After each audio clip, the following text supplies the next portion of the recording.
bit here. There we go.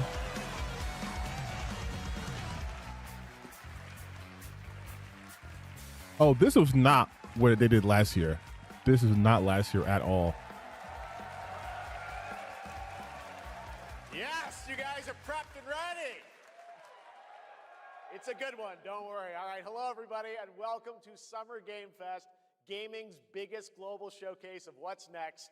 You know, we started SGF back in 2020 because we didn't want to lose that magic moment every June when gamers around the world come together to hype ourselves about the future. New worlds, new stories, new characters. It's only been 6 years? God damn, fan favorites too. This is our 7th and biggest SGF. And I have to say, guys, the magic is back. We have a great show. Mine's eyes too. I'm pulling for Concord 2. I'm pulling for a Concord 2. Now, over the next 2 hours, we, alongside some of the world's most talented game developers, are going to show you why gaming's best days are. Hey, everybody! I know early stream today, right? Early random stream today. I know. Aside, it doesn't matter where you play. Everyone is welcome here today, and right now, everyone has a lot of games to play. As you can see behind me, in just the first 5 months of 2026, Steam saw a record-setting 9,265 new game releases, and that's up from 7,800 last year. There are now honestly, that seems like a bad more thing. Creators than at any point in the history of this great medium. Now, sure, that seems bad. That seems bad, actually. And think, how can anyone possibly break through with their game? But then you look closer. So far this Steam, 10 of those, they come from anyone possibly break through with their game. But then publishers, isn't that great? What the what just happened? Absolutely, and most of them were brand new IPs like Nugenics, Windrose, or Far Far West. That tells you something important. Players, you guys are hungry for new experiences. You want originality, games. I don't know what just happened. Points. And when developers take bold, creative swings, turns out you guys show up for them. Really great. So congratulations to all those games. Now, you know, some games, they become global blockbusters, but others actually find smaller, passionate communities that love them deeply. And today, both of those kinds of success matter. The screen just skipped. Yeah, on.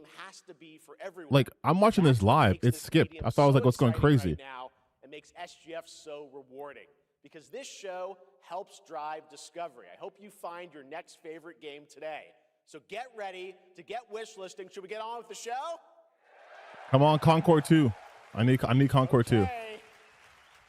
It's going to be a fun ride. So let's get started with our preview of what's ahead with our first announcement.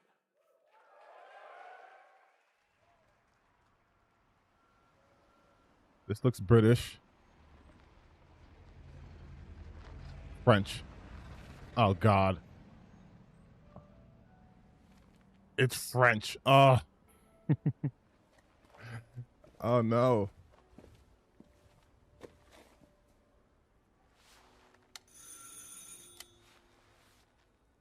Brunei.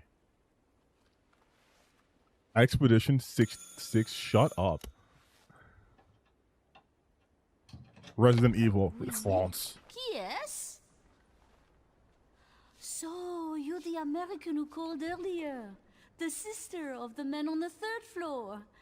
Ah, welcome to Paris. It's so nice to meet you. This is a horror game. This is a horror game written all over it. Freezing. This has horror written all over it. Come in. Watch. We don't want you to catch a cold. This looks very Resident Evil. Looks very Capcom. Your brother is, well, quite odd. In we go. Right? It looks very Moon Engine. In we go. Am I glitching?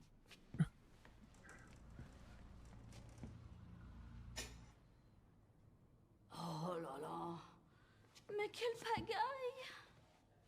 Chris Redfield. Look at those weights. Such a mess again. Look at those weights. That's Chris Redfield, baby. I just cleaned it up a week ago. He's gonna be like, it's like a boulder welcome all in. through here. Huh? delightful biscuit. I'm sure he won't notice if we help ourselves. Oh, He's gonna say, I'm so sorry. It must be the men Get to out make of- some nice coffee. "Get out of that house." Okay, something crazy is happening because it's skipping a lot. It's skipping a lot over here. This is Resident Evil.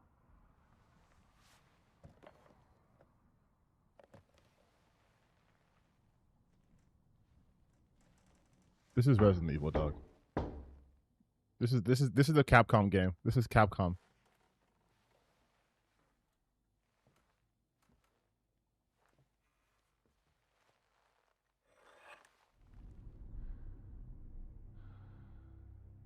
You think Code Veronica?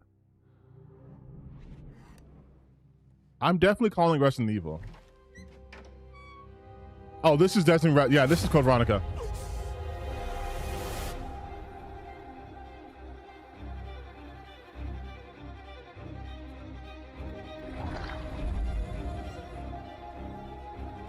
Yeah. Yep. Mm-hmm.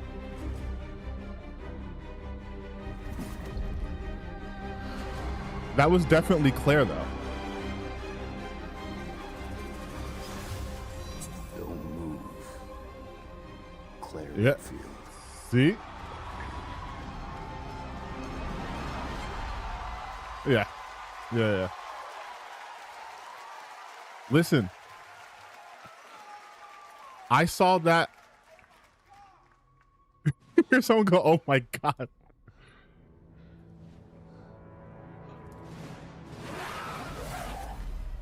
$2027. But when's the demo? Demo today. Demo today. Drop the demo today. Also, I could tell by the engine. Capcom on a roll. Real One way gamer to eyes. kick off the show, Real Resident gamer Evil eyes. Veronica All right. revisits a classic title from the Resident Evil universe, I could tell by the reimagining graphics experience alone. for I could today's tell by the players. engine alone. Thank you to Takeuchi-san and Capcom for that incredible news.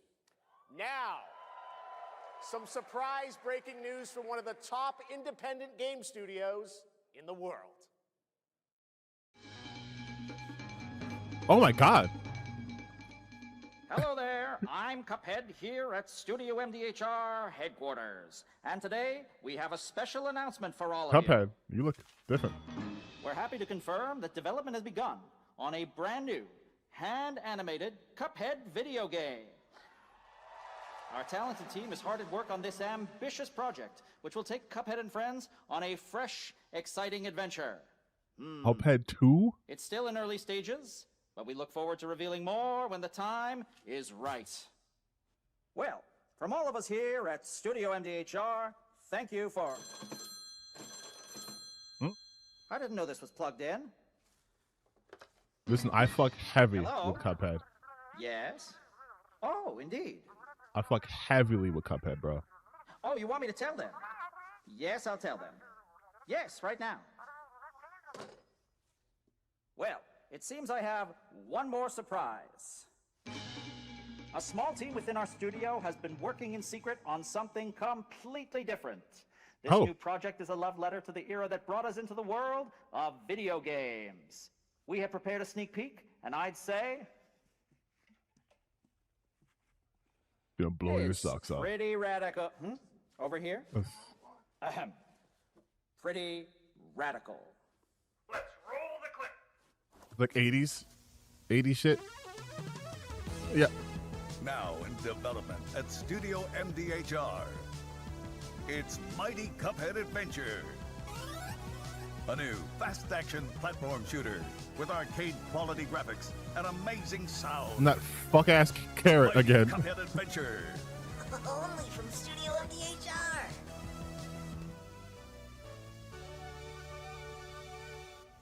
Dean Takahashi's worst nightmare. Y'all gotta let that man live. Y'all gotta let that man live.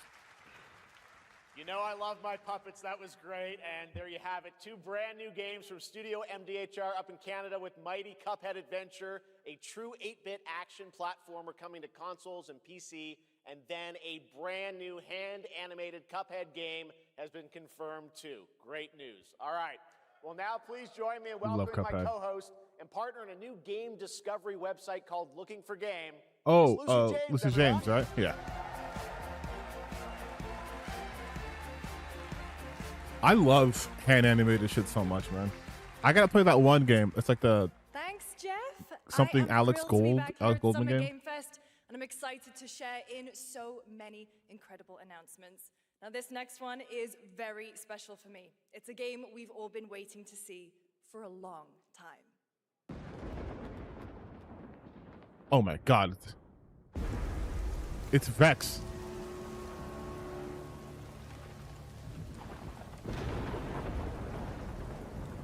'20th century. I didn't know Fox had a game division.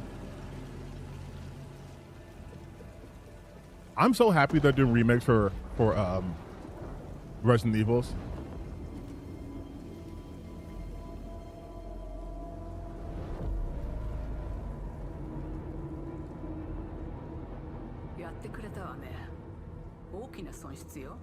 Oh, they're speaking Japanese.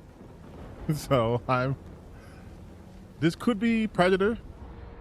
I figure if it's Sega, it's gotta be the Alien Secret. Aliens, the sequel Alien movie game. It's Aliens. Yeah, it's Alien. The volume? What do you guys want? You want to hear the... Fine. Here, go deaf. Here you go.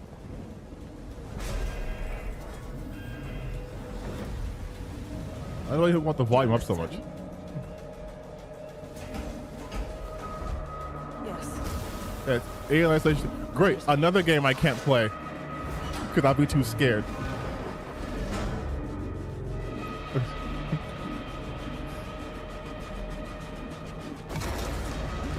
Yeah, okay. Okay, yep.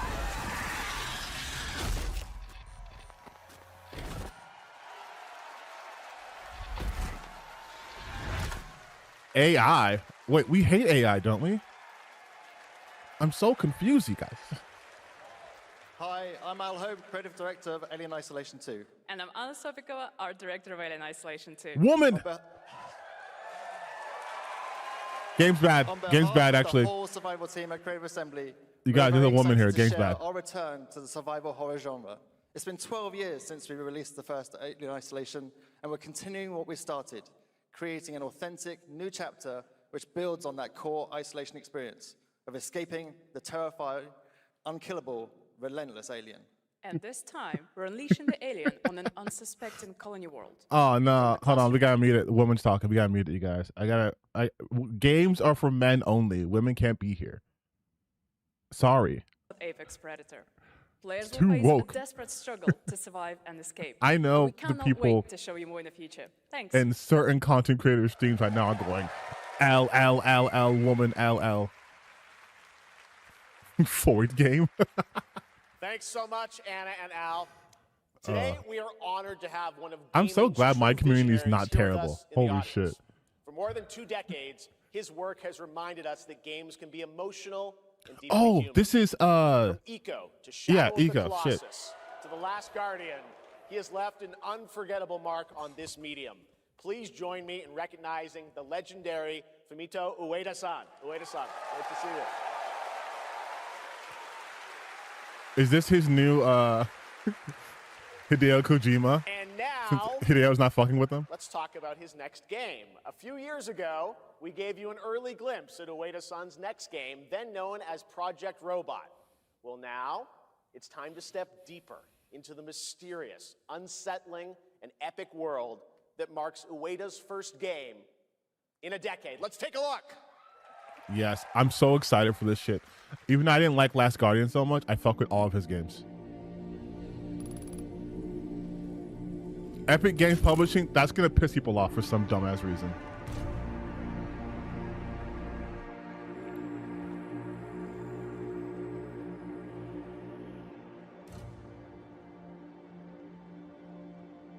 Popular, any good announcement so far? Yes, Anthony. Fucking Resident Evil Code Veronica got announced, and Alien Isolation 2. 2 games got announced. Oh, and Cuphead 2.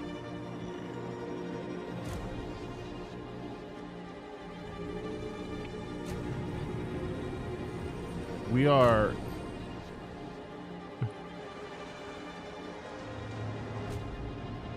God, man, like just. Yep, Code Veronica. Oh, what is?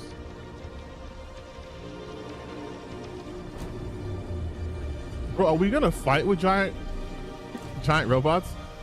Because I need that.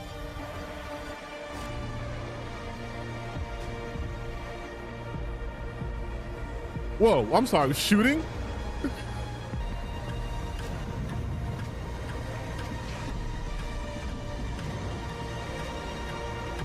You know what? I think this is the same universe as like Eco and Shadow Colossus. Look at the insignia of the machine.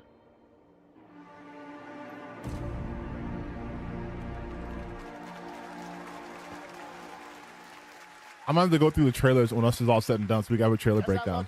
But oh my god! All right, I cannot wait for Gen Atlas. Thank you, Ueda Sun. All right, well next we travel to the east, to China, circa 848 AD. China. Blood Message is a cinematic single-player action-adventure game from NetEase. You are a messenger who embarks on a perilous eastward odyssey with your son, fighting against Guns.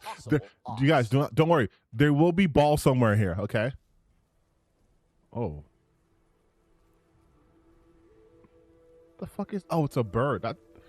I was so lost. China. You know what's crazy though? The way that Jeff described it, he described it how you would describe like the current like God of Wars and stuff. But if you look at the online discourse right now, everything is so. We hate these kinds of games, but I guarantee you they're gonna gas this shit up. Now me, I love the kind of shit, so I will gas this shit up.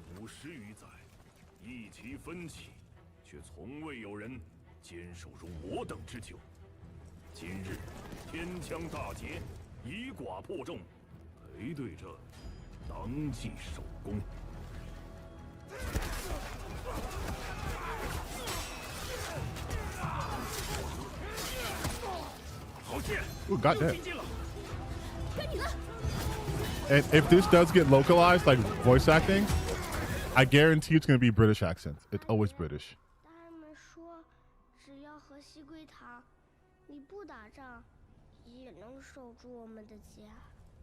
Yeah, this could be. Well, let's see how it plays, though. Let's see how it plays.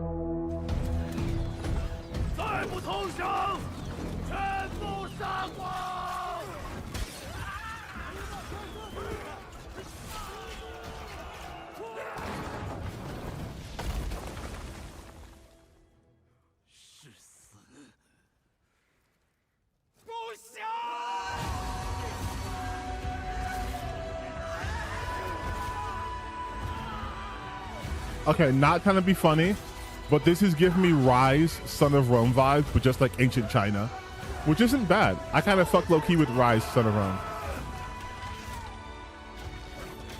Oh, this is a woman, never mind.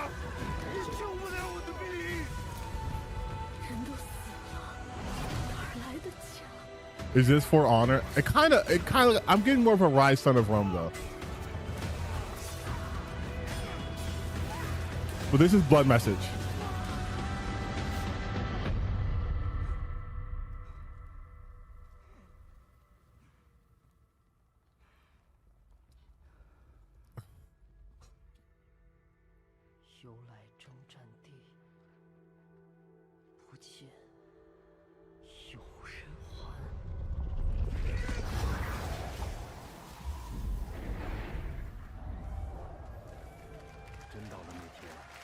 And the crowd goes mild. I will say this though, I'm gonna need more games to like. Oh, you playing as a son?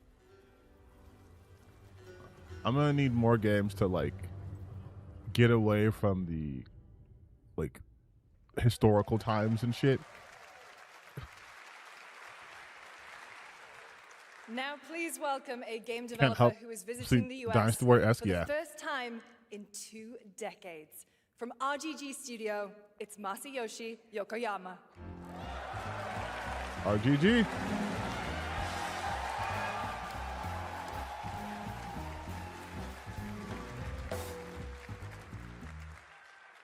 こんにちは、横山です。本日はストレンジャーズ・ヘブンについて新しい発表がございます。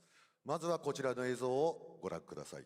Hello everyone, this is Yokoyama. Today, From my new we have an game. exciting new update about Stranger Than Heaven. First, please take a look at this. I've been practicing my Japanese and my Spanish. アジア人ってんでのけ者にされて日本じゃ毛頭扱い俺は何人なんだって何度も思ったろ Yeah, this is pretty woke topics already. 敵討ちかつまらねえことに人生使ってんだ大統領この件にけじめをつけねえと俺の人生始まらねえんだ Snoop Dogg is the funniest. It's the funniest name.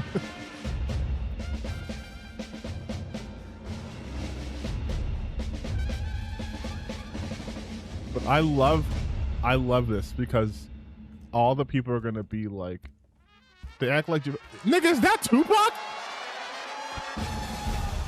What?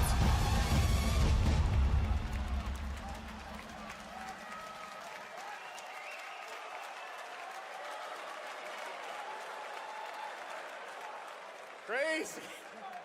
Well, Yokoyama, we got a lot to talk about. But first of all, we have a release date. 本作の発売日は2027年1月15日となります。そして先ほどのトレーラーには新しいキャストも情報が含まれていましたが、その件に関してはこの方に語ってもらいました。 Hey man. Stranger Than Heaven will be released on January 15th, 2027. As you may have noticed in the trailer, we revealed some interesting new cast members. To tell you more How about the that, I'd like to bring out a special guest. Please welcome. What, Tupac's ghost? Oh.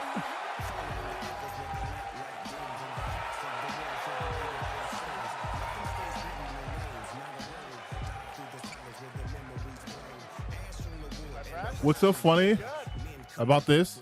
Snoops, everyone. It's all these people who talk shit about, oh, black people in animes and this, and that, and Japan doesn't have to do that. Meanwhile, here's Snoop Dogg and fucking Tupac. I mean, I'm a big fan of Sega. I've been playing that game since it first came out, and, you know, to be associated with such a great game and such a great person like this and the team that they put together, it's an amazing, you know, feat for me, so I'm happy to be a part of it. Now, But are we getting Biggie Erasure? In this trailer, how's Tupac being a part of this? You know, the Tupac estate and my son and myself, we work very closely together, so it just made sense to put him in this game because his likeness and his spirit still lives on, and I just feel like it was so connected to what we're doing. So, what y'all think? Game looks insane. I'm sure you got more surprises in there too. I know the song sounds great. That's but we're gonna looking forward be- to hearing more on Stranger Than Heaven. I also want to ask you though about something a couple years ago at TGA. You and Cordell talked about Listen. Death Row Games or something that you guys. If wanted. they Any updates got mad on about what's happening Yasuke, there, DRG? Yes, sir. if they got mad about You know, we're Yasuke, building the hip-hop gaming universe, they're gonna be mad bringing about this. authentic culture to life, you know what I'm saying? And we just got a lot of plans that we planning on actually bringing to life in the next, you know, couple of months. Okay, well, we'll hopefully hear more on that soon. Yes, sir. Thank you very much, Snoop Dogg. Thank you for joining us. Thank y'all. Yokoyama-san. Tupac died in Thanks, guys. 1996, so yeah. But if they're mad about Yasuke, who was real, More crazy stuff in to a fictional come. historical All right, game like next we're Assassin's excited Creed, to announce the stunning debut title they're from about to a be new mad. studio in Sweden. Hex They're about to is be an open-world action mad. adventure game from key creators behind The Division and Little Nightmares. You brave the wild north as researchers stranded in a mind-bending, player-shaped procedural world. This is a very cool game. Take a look.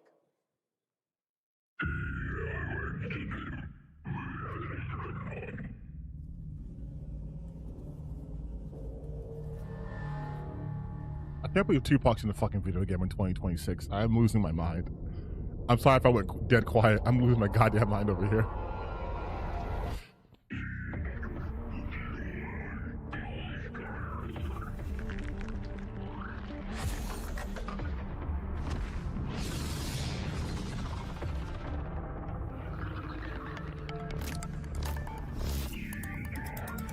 Is this not Hell Is Us?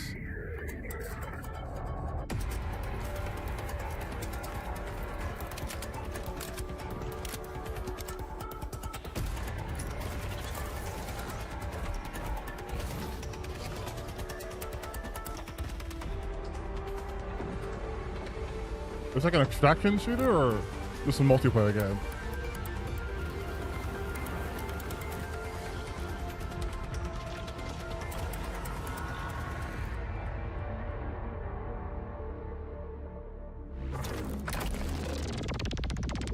Yeah, this is definitely not my cup of tea.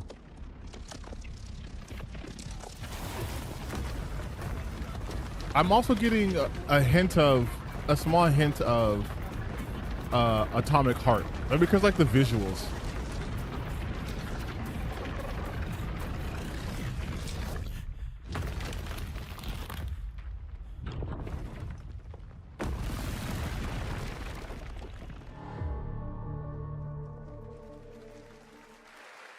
Yeah, not really my speed. I can't wait to see more from Hex. It looks absolutely stunning. We have much more SGF to come, but first on June 14th, Dead by Daylight is celebrating its 10th anniversary. Watch this closely. I never really got into that because here's a little series. tease of what's ahead. I want to know chat. What do you think the over/under is for the amount of gacha games shown this year? Because so far they're at less gacha games at this juncture.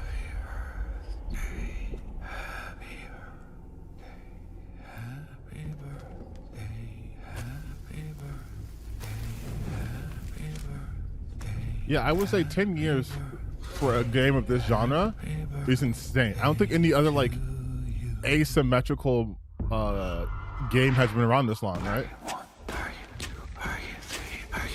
See, I say we get 6 gacha games. Oh, thanks for super chat. Videos are great. We're getting Resident Evil Code Veronica. Yes, we are getting. When I tell people all the time, we get fed.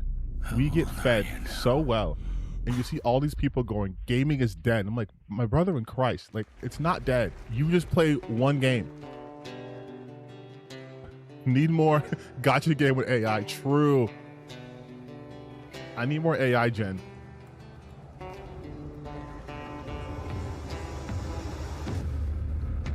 I was gonna say, just Mortal Shell. It is.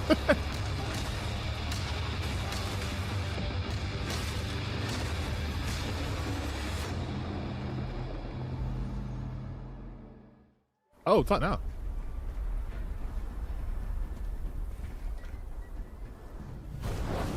I will say last year when I went to Summer's Game Fest, they did this, but all for gacha games, and I thought they were the same game. I'm like, this is the longest trailer in the world. So maybe they heard my feedback, and they're like, you know what, TTBN's right.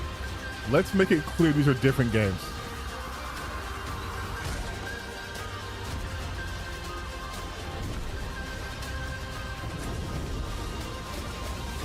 I don't know what the fuck this is, man.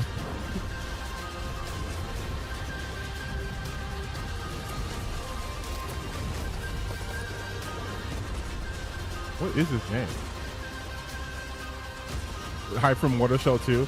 I have to finish the first Mortal Shell. Oh, it's called Sand. I love when he does like the back-to-back ones. It's like, okay, yeah, get it out the way. Yeah, this game, whatever, who cares? Get it out the way. Edward. Wait, no, this is Assassin's Creed. Is it dangerous? Am I watching Xbox on Sunday? Yes. Wouldn't pay so nice if it weren't.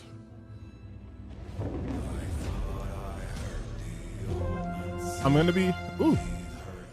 I think. What is people are gamers team title because they can never actually look outside the platform against the face of the game. Yeah, it's basically. I can talk right now because we all know this game is coming out. These people can't look beyond their own nose, right? They are so narrow in the games that they play. So like for them right now, they're probably like, this shit's boring. This shit's ass. This is ass. This is ass, right? And I'm just like, look at all the shit we have coming out. Even if it's not my speed. I can see like people might fuck with Hex Go ahead. Can you feel it, Addy? We're moments away from the grandest prize of all. And I'm gonna tell you guys something, okay? After you, Captain. I played Assassin's Creed on Black Flag, and I wasn't really into it, so I quit the game. But I think I might play Resynced. Give me a spot in Hell Shatter. Bro, what is happening at this stream? Welcome back to SGF. That was Assassin's Creed Black Flag Resynced, which is arriving July 9th. Now it's time for the announcement of a game. What's that wrong with reunites me? one of You don't the get to best judge. action game developers I'm in the world. bearing my soul, my gamer soul out. I said I was gonna try it again. Fuck you. Watch the goddamn stream.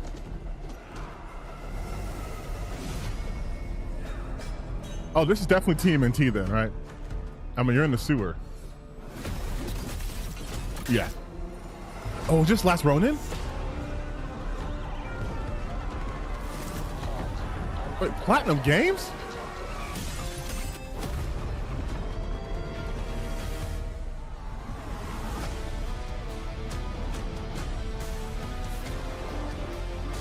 Oh, this is Last Ronin.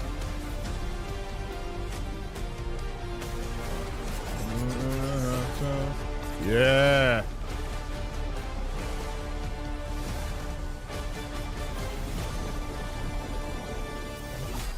Dog. Have you guys read Last Ronin? Have you guys read Last Ronin? You guys having fun yet?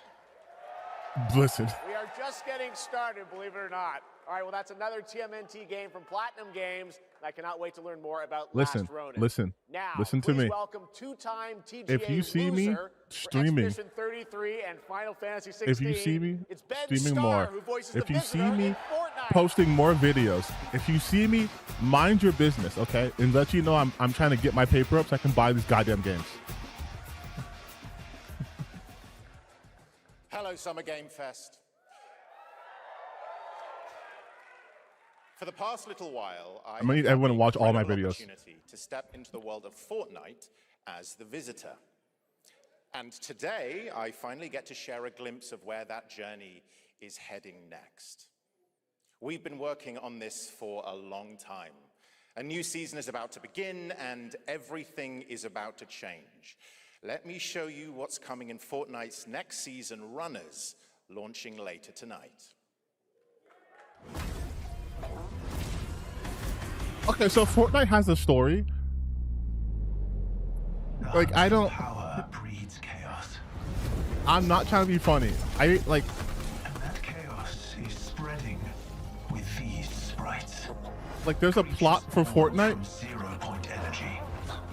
They can make you stronger, faster, more dangerous. No one can resist that kind of power. So we must secure them. Because, like, what's the story in Fortnite? Like, if you're... Is there a new... You know, why am I asking? Special guest star Coretta Scott King. Oh my God. Whoa. John Wick? Sure. Okay.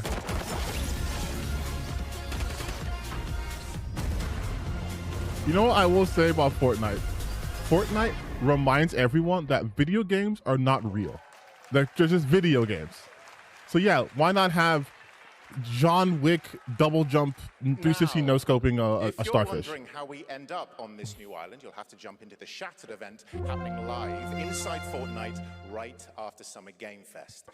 This Oh, season, look at the we super ask every chat. player to choose a side. You have the And in problem the live with event, that having choice to play in the changes your game since the game experience. turns into the plot and It has story. all been building to I do. this moment. The party starts at 7 p.m. Eastern Okay, the time, audio's but the doors desyncing. open early, and trust me, you'll want to stay to the very end of the event. I've got a little I surprise promise you. waiting. I promise you, it's not me. It's not me. It's the stream. It's not my end. I'm dropping 0 frames out here. It's the actual stream.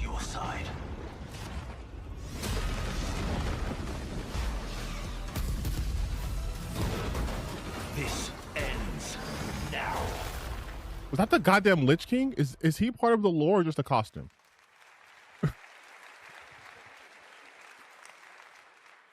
Now it's time for a special announcement Okay, you from know what? Bandai Namco about one of the most influential sci-fi franchises ever created. I'm gonna restart the thing because I'm gonna refresh the page because it's fucking okay. They said Bandai Namco. So once this refreshes, now it's freezing. Come on. Once this refreshes, we will go back to it. But so far, I will say this is a pretty. I'm liking what I'm seeing so far. We're getting a bunch of options. I have no idea what's happening in Fortnite. Tupac's in Stranger Than Heaven, so that's happening, I guess. Alien Isolation 2, Last Ronin being done by Platinum. That's really tough. That's tough. That is tough. So far, though, I'm excited for about 4 of these games. I'm excited about 4 of these games. They're in pretty good. And this is just, mind you, this is just the summer's Game Fest. We still have the Xbox showcase. Oh my god, dude! We came off a strong PlayStation showing. We have this Xbox. I'm gonna need more workouts. I know I'm crying. You guys, like I said, I'm gonna be. If you see me streaming a lot more, you see me posting like 10 videos a day. On Earth, man. One of the most influential sci-fi franchises ever created. Okay, so it was the stream, not me. On Earth, mankind measured time by seasons, not sirens. I'm gonna be. For a moment, the future felt working hard. promising. It's Sonic. Out here, that promise is a lie.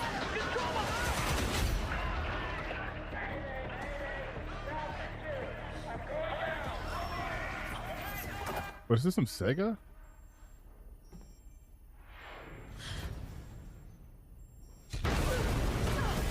God, the audio is so out of sync, man.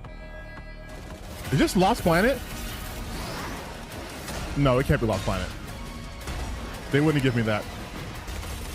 This is Gundam? No. Every breath taken is inside an No. orange shell. They wouldn't give me Lost Planet, though, so I don't know what this is. Armored Core? No, they said that was This is Gundam? You're our last hope. No, this can't be. That's not how Gundams look, though.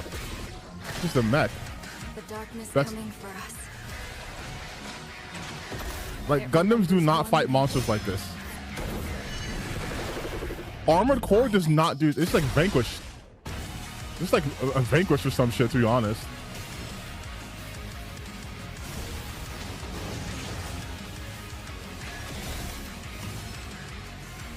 You said it was Sega. Gundam? It is Gundam? What the fuck? Find me. I'm here. When did Gundam start fighting monsters? Thousands of games launch every year, so finding your next That's why I was favorite confused. I was like, it looks like a Gundam, but like they don't fight my new monsters. newsletter, Looking for Game. Thank you. I'll be curating and selecting games that deserve Maybe your I gotta watch The attention Witch from every week Mercury. and Like, what the send hell? demos I'm and confident exclusive Gundam doesn't playtest fight invites monsters. straight to your inbox. Head over to lookingfor.game to sign up with player.gg. Like, Speaking I don't of get fun, it. unexpected games, this next title comes from a solo developer, Adrian Mulero from Spain.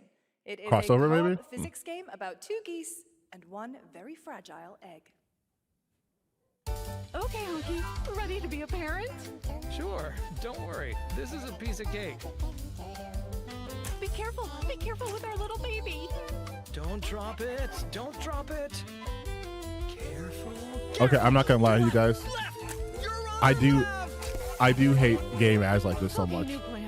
I know this is cute and cozy, but I hate when they do the whole like actors playing a game voiceover shit. I'm just like, I don't.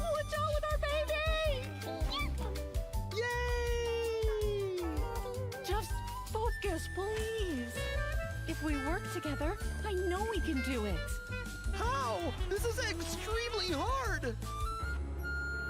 gosh, that looks really hard. Maybe if we look for some more people, it would be easier. Oh, it's a multiplayer game too. This really is an Extremely hard game. It's cute. It's cute.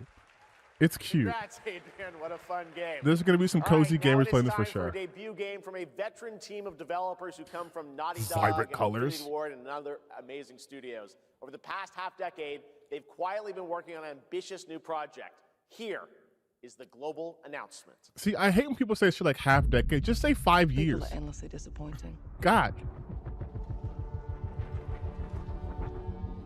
They're greedy. They're cruel.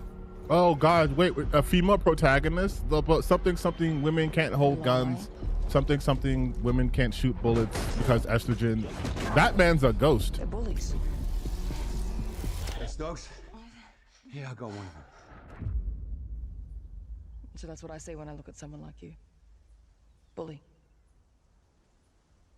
See, that's where we're different. I genuinely like most people. Oh, well, then you're truly a sick fuck. And they're British. Oh. That's no move. We need to move. They'll be coming for you. Coming for us. You're not one of them anymore. No, this is a global premiere. We haven't noticed this. But it looks like it's like a single player duo game. You guys don't understand the real threat. Not like we do.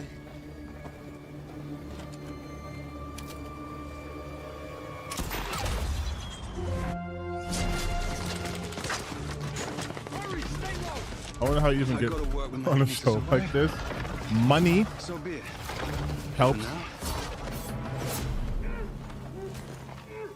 Either we fight those things together or die alone. Oh, okay. Wait a minute. No. Do not touch him. This just got fucking weird.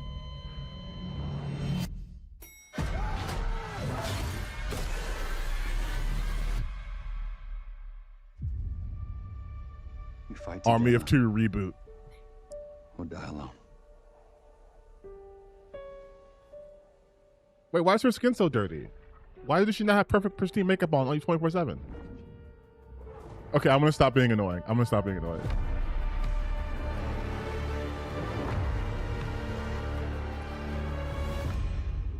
Crossfire. Also, is that not the lady from The Boys? Years, Jacob and I have developed character-driven games with the goal of thoroughly connecting design and story. Wait, Taylor Kurosaki, is he Two Asian? opposing operators must form a temporary alliance. Depending on one another is their only chance of survival. To support this narrative, we completely rethought how cover and traversal work together and created a system that rewards tactical Jacob Minkoff. Bro, I'm telling you. I'm sorry. What the fuck just happened? It's beyond anything. Let me go. Oh my God. It just. The oldest house. Okay, there go. This is the most scuffed goddamn live stream I've done. Jacob and Taylor. Now, last year at the Game Awards, we introduced the next game from Remedy Entertainment. Here's a new look at the mind-bending world of Control Resonant. It's Claudia, right? Yeah. Okay, I thought that was her. God, I see her. I'm like, Jack Quaid, I hope you can fight. The I hope you can fight. house has fallen. Everything we tried to contain is now loose in the streets of Manhattan. It's fucking hilarious to me. Caused by a new type of hostile resonance. It is How beyond anything all that these we can losers. currently measure. It's all The Twitch stream is usually solid. It's not my stream though. It's the stream of from. It's Jeff's fault, not my fault. I like how all these losers were like, all these women are replacing our men, and here's the opposite happening here.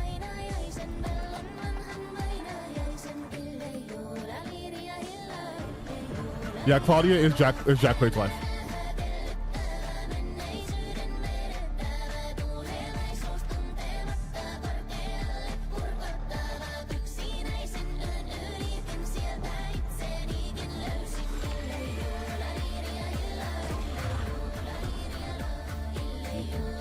Kind of sick. If there's one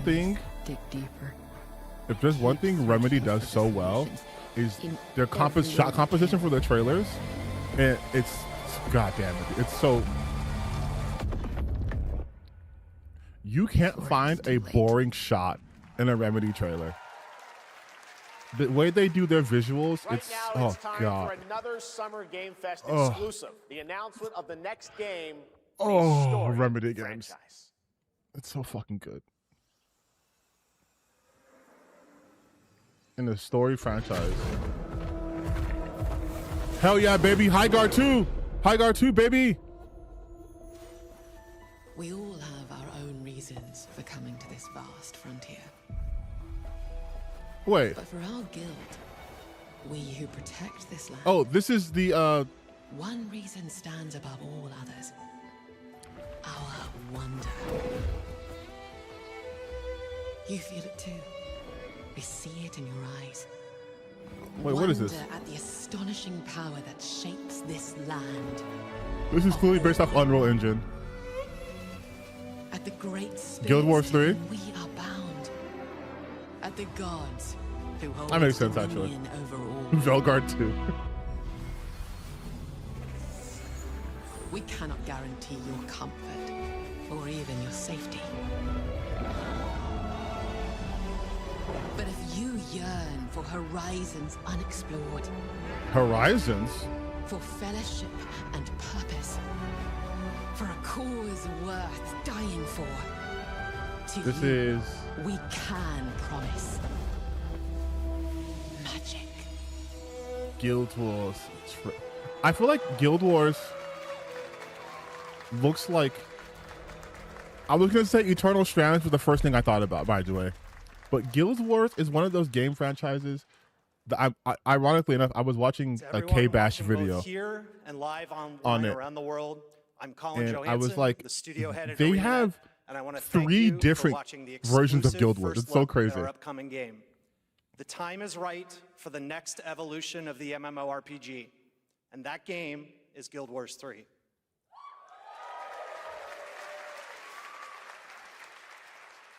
Glad you all agree. Guild Wars 3 is an epic world that is both beautiful and fun to explore, where the joy of movement is powered by your character's momentum, and combat will usher in an entirely new type of MMO Guild Wars, experience. from what I've seen, visually Launching on changes PC every and game. PlayStation 5, we're inviting the biggest audience yet to experience the world of Guild Wars. We're so excited to welcome all of you to join our Guild Wars community. Go to guildwars3.com to sign I up had for our friends who were newsletter into right Guild now. Wars. Thank you. So I would see it, but I was like, this doesn't even peak. MMOs don't even interest me. But visually, this looks a lot like Colin. like a. Get ready to blast across the galaxy. Doesn't look as Daring distinct. races, dangerous rivals, and some very familiar faces. Star Wars Galactic Racer is coming this October. And now it's time to head to a brand new planet, Dervanakos. Now this is pod racing.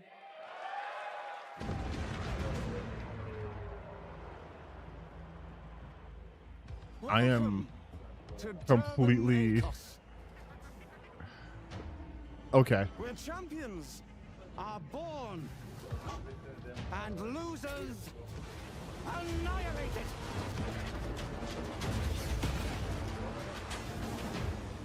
Why can't I get another like Rogue Squadron type of game? You know what I mean? Making friends amongst our fellow League pilots.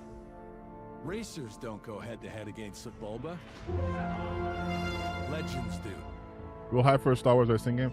I mean, Your friends. I've seen you at Kestar's side. I feel like I would rather play a Rogue Squadron game. Oh, this is the dream shape.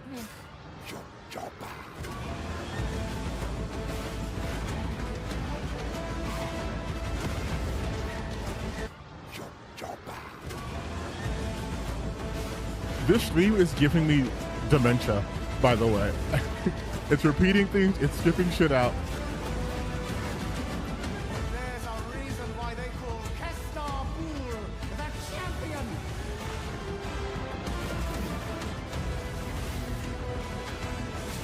The golden age of the Galactic League. I used to have so much fun playing Star Wars pod races though. So we'll see.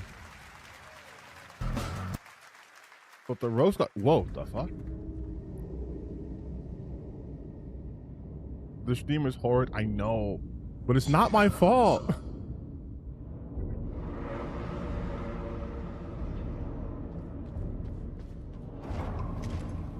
This looks like little nightmares. Like the vibe, at least. Oh no, oh no, no, no, no.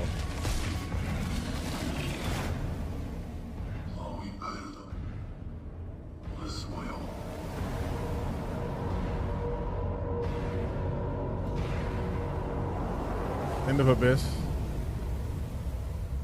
Stop messing up the stream. Everyone leave me alone. I didn't do nothing.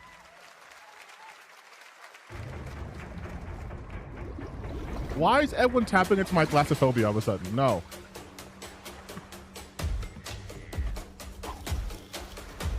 Oh, this is like Raft or some bullshit, right?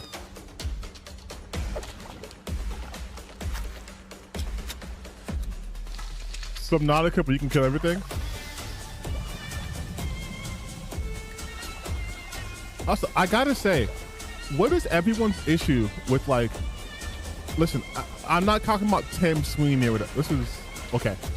Why is everyone so mad about games being published on the Epic? I never understood that.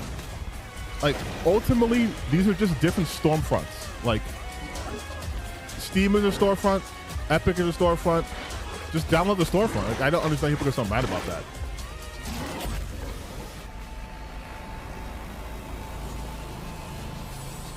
Like, if you wanna, like, if you really want a game, people, why won't play it because it's not on Steam? It's like, bitch, just download the Epic Game Store. I don't understand like the whole anger about that. Back many of its classic franchises, including Jet Set Radio and Crazy Taxi. Another one is Virtua Fighter. Today we've got your first ever look at the surprising scale and scope of the next installment. This is Virtua Fighter Crossroads. Look, dog, I have every possible launcher besides like Ubisoft. Because I'm like, I want to play the game. I don't care if it's on the Steam storefront. Like that's such a, to me it's like you only shop at like Walmart, but the thing you want is at Target. So instead of just going to Target to get the thing that you want, you're gonna complain until Walmart gets it. That makes no sense to me.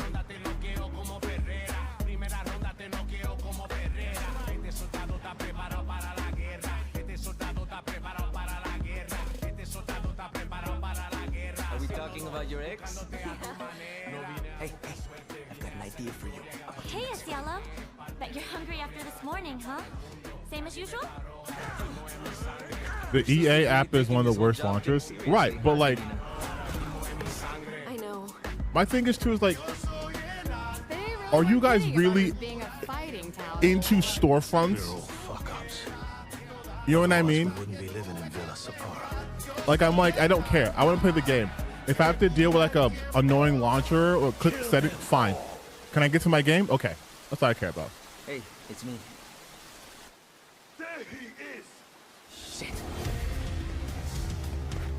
Wait, I'm sorry. Is Virtua Fighter doing a story mode like a Street Fighter V did?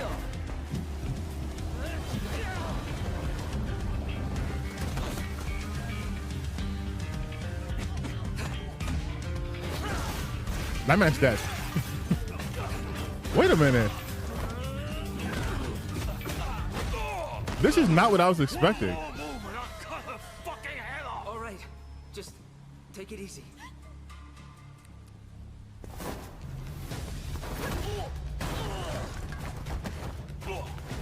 Oh, a woman doing it? This game just became unrealistic to me. That's your Madam Sue? Your plate Unrealistic now. but You are lacking in kung fu. Rise over the cries, city of blood, sweat, and survivors. Lives rolling like dice. Once you're inside, Wait, there's that's kind of fucking sick though. That's Pai Chan. Who's Pai Chan? What? Hey, that's kind of tough, not gonna lie. It's been 25 years since RuneScape was born, and 20 years tomorrow that Duriel 321 wreaked havoc in Falador. Finally, this legendary universe is coming to console with RuneScape Dragon Wilds, playable now on PC in early access. Here's a new look. Okay, I don't care about this. Back to the launchers. I just feel like, again, ultimately, few survive the like land you of do dragons. you know, you're the consumer, but I also think it's weird that you're like, if someone's like, I really want to, yeah, I'm gonna just mute this. I really don't care. They fight.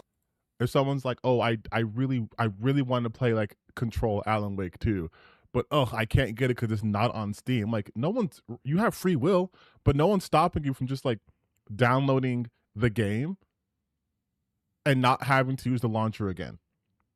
You know what I mean? Like, I just think it's weird. It'd be different with, this is region locked, or this is exclusive to like this particular console, so you can't get it. But to be like, again, like my store analogy, they're selling it at Target, but you only want to go to Walmart, and now you're mad at Walmart for not having a thing you can just go to Target to get. Like, get what you want to get, but like, it's weird to be like, I can't use it because it's on Epic. Like, Steam has issues too. Steam didn't start off perfect either. And this is not me this game looks so interesting, by the way.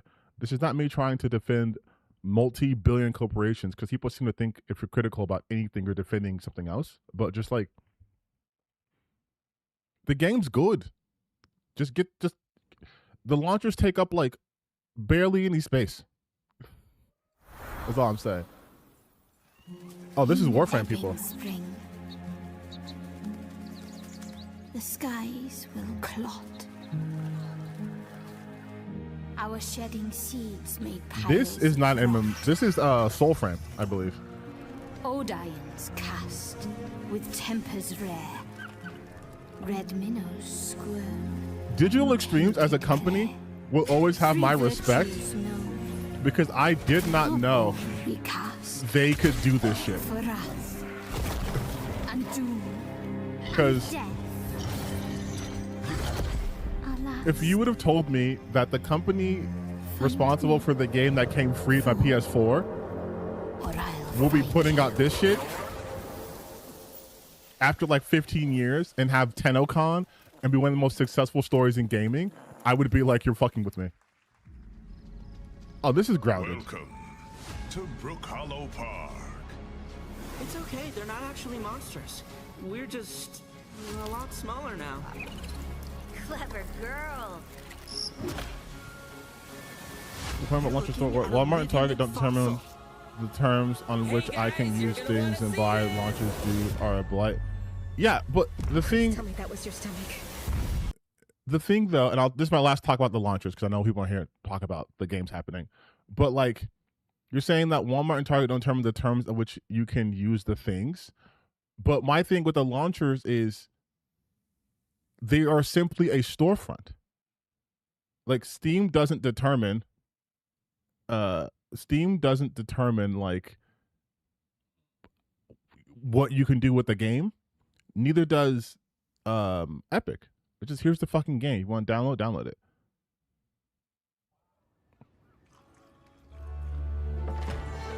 Okay, but no more launcher talk. It's Mafia time, baby. Leave it to luck. Let it ride on a roll of the dice.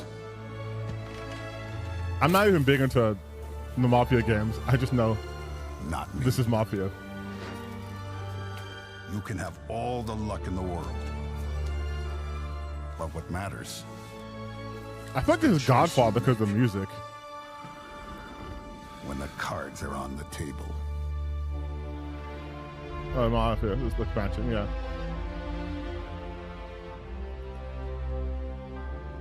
It's crazy which type of criminals we glorify. Yes, that was indeed a young Don Salieri from the original Mafia. Man of Honor expands Enzo's journey in Mafia: The Old Country this August. Okay, can you imagine working on something for 16 years of your life? Back in 2010, the creator of Assassin's Creed set out on a journey to build his next time-bending epic. Today, after many twists and turns, it is finally time for Patrice Désilets to invite you in to his new world. Okay, this is like the third game to start off with some like illegible text to be like, ooh, we're sci-fi. To be the collector. Another woman in the game. Hell yes. Be a part of. Woke 2.0 is hitting hard. Destined to be feared for what I am. It's not my stream lagging, it's the stream from Jeff. It's Jeff's stream. Oh, she's the witch. I have devoted my life to facing them. Those granted the power to raise souls. Those corrupted by their gifts. She's the witch. Witch, hell yes. Tilting the ancient balance toward cataclysm. Oh, this looks sick, actually. Oh, that looks fucking sick. Last, their debt is due.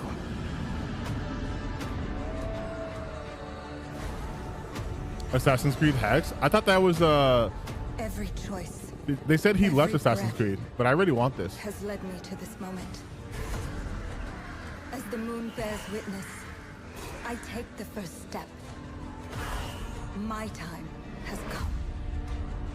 I am ready. 1666 Amsterdam. Oh, we're in it. Oh yeah. Oh yes. Oh yes. Reverse wish trials? Thank you, Jeff. Thank you, everyone. 1666 has been a monumental and emotional journey. David Lynch once said, the film is the talking. That's how I feel today about the game. Instead of explaining features, I'll simply say this. As of right now, the prologue is free to download on Steam and Epic Games Store. This is the shit I'm talking about. Story experience and amuse-bouche, if you will. I'll leave you with a glimpse of what's to come when the game launches on early access later this year. Join us for the journey. Merci. Chat, we will be doing it. We will be doing it. Do not worry.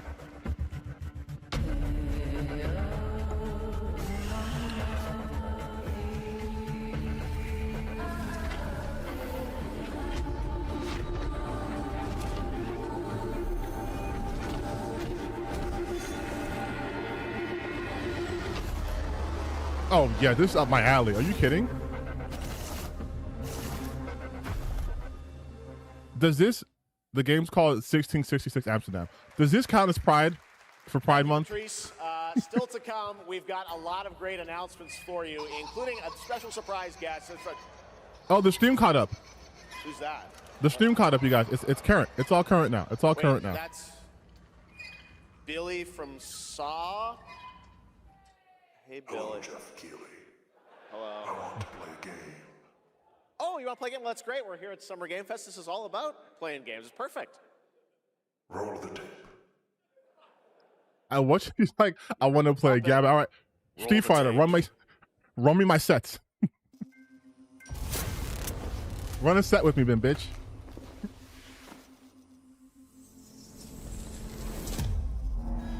A 100 years have passed. Oh, Bloober Team. Also, can we give a shout out to Bloober Team for overcoming themselves? A prophet. Pain is our only true path to redemption. It strips away the lies that people. Is this World War II? Only then do they get to see what really makes them tick. Oh, World War I. Yeah, my fault. A sacrifice must always be paid in blood. Live or die. What is Jigsaw Origins? What the hell?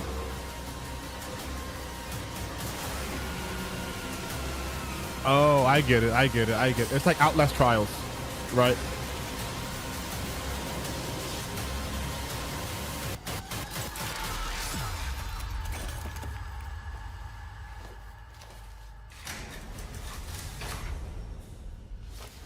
Your book, bound in blood,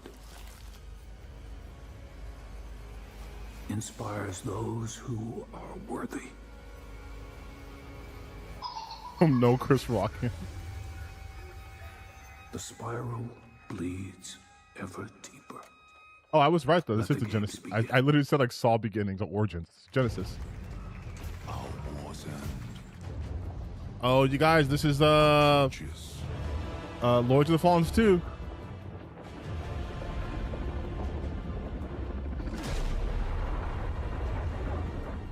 Humanity's Players first. Will be determined by one final sacrifice. We are ready to bleed. I hate. Bearer. I fucking hate so much. Are you? I hate how fucking annoying. I hate how fucking annoying the creator and most of the staff I've seen of CI games are, because visually this shit fucks, dog. You alone will decide. Like from a character design standpoint, this shit fucks. Fallen 2 wish list now. Like I may not agree. In fact, That's right. I 100% do not agree with the politics of the CEO who literally supports Nazis and shit. But my haterade is only so strong. When I see cool character design, I'm like, this shit fucks. Star Wars Zero Company. Now it's Star Wars. Intelligence was just briefed of a separatist fleet massing in the Serralana system. It's what, the second Star Wars game they've shown so far? We need to make our move. You got someone?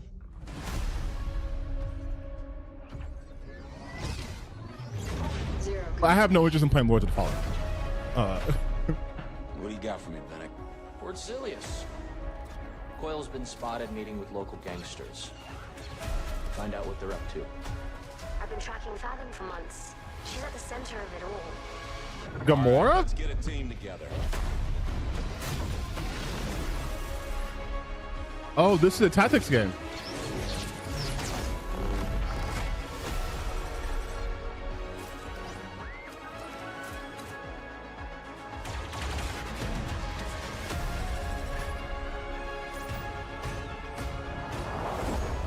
We work with all kinds of folks.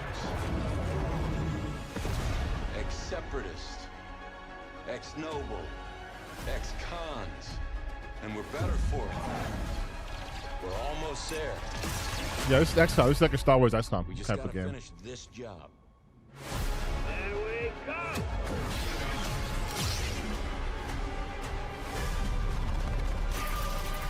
General Skywalker. I know that. God damn it.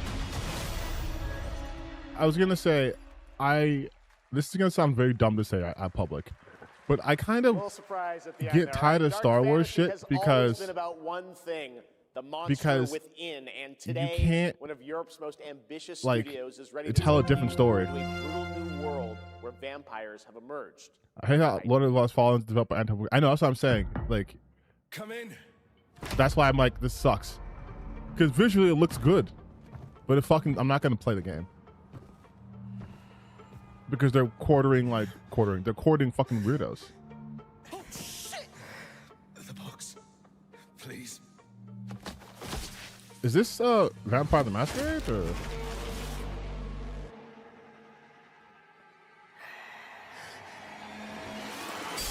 This can't be. This has to be Vampire the Masquerade. It can't be Dawn Walker.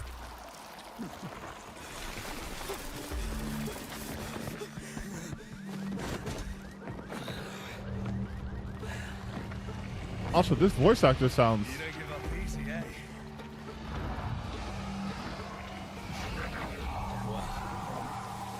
Neither do I. I thought it was Matthew Mercer. Oh, this is Bloodwalker. Oh, okay. I didn't know they go. Damn. My son, you've ruined my life.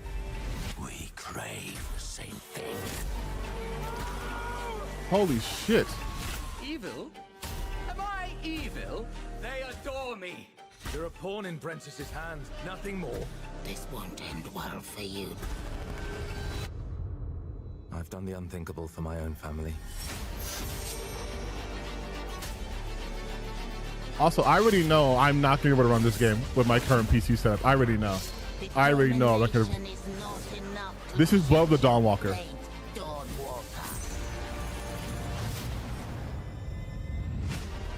How many innocents did you drain dry?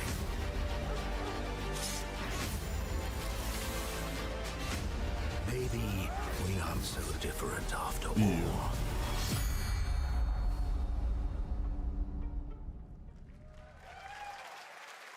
Oh, my PC's not going to be able to handle that. I'm going to have to get a new rig. Hello, everyone. My name is Konrad Tomaszkiewicz, and I'm the game director of The Blood of Dawn. Is it a sequel? No, this is an original game. So was an invitation to join us on an adventure. Adventure through eras and cultures in our story-driven open-world dark fantasy saga.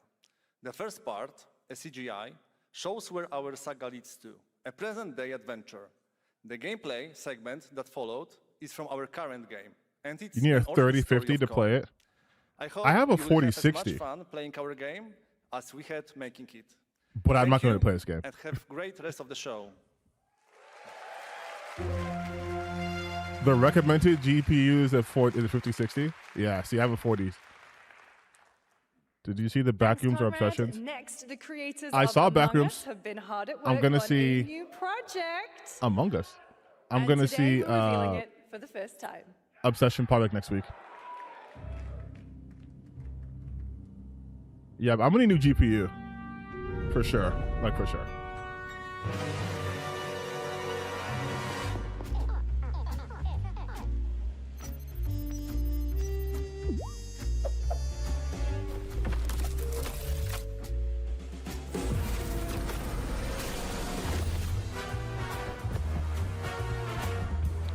Is it crime scene clean up? What is it?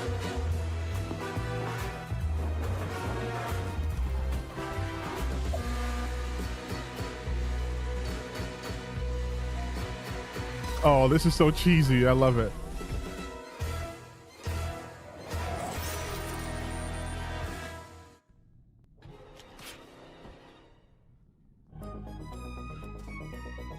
From the Among Us TV series, Wasn't there a please TV show? welcome Yeah. Yvette Nicole Brown and Liv Hewson. Did it come out? Did the TV series come out? I don't think it came out. Hello, Summer Game Fest! Hey! Yeah, I won't need a new game. So excited about the future of I Among won't Us as need a new crew members GPU ourselves, our task for the is new sharing Among Us even game. more good news about the animated series. Yvette? Uh-huh. Look, I know fans have been dying for updates, but there's a dead body right there. And the imposter could be any one of us. I think this calls for an emergency meeting. So you'd rather call a meeting than complete our task? That's suspicious. I'll have to report this to Mira HQ. No, I mean, I don't think there's any need. Take it up with admin. And now, the moment I you've love how all been cringe this waiting is. for. I Get love how hyped cringe this for is. chaos, betrayal, and more in the Among Us series. Enjoy. Listen, this is the kind of cringe that AI cannot replicate. This is the cringe that makes gaming fun. They would have Why are you talking so weird? let me yeah, but I just don't understand why you... the official cause of death. Acute ripping off of the face.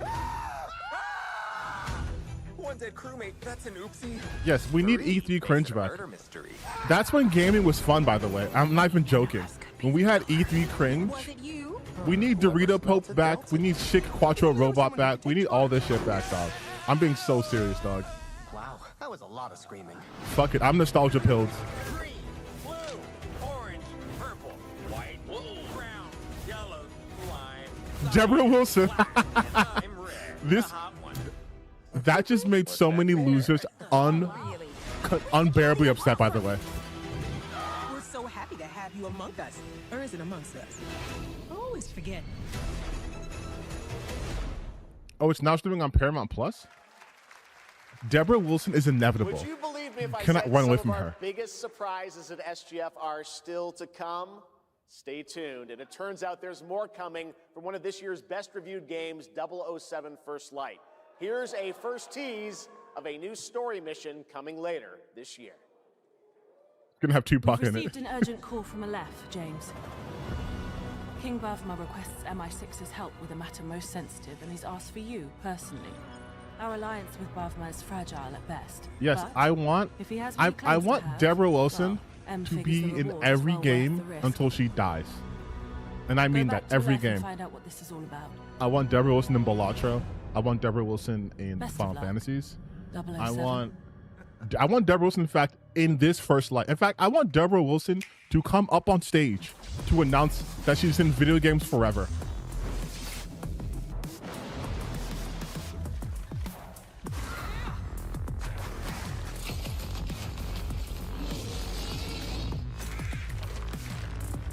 No, put Deborah Wilson in every single video game. Just put her in every single video game.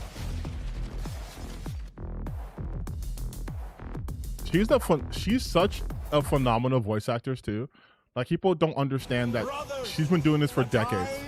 Is finally here. I know Deborah it's Wilson in been Guilty Gear. difficult. All these years, the unbelievers mocked you for your faith. Tonight, we shall show everyone What is how this? wrong they were. No, Deborah Wilson is different. The actress from Intergalactic is Tati Gabriel. Oh, this is Gothic. Put Deborah Wilson in Gothic.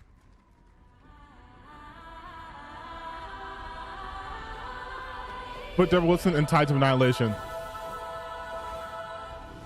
And Aeon. And whatever the fuck this is. I'm assuming it's a Korean MMO.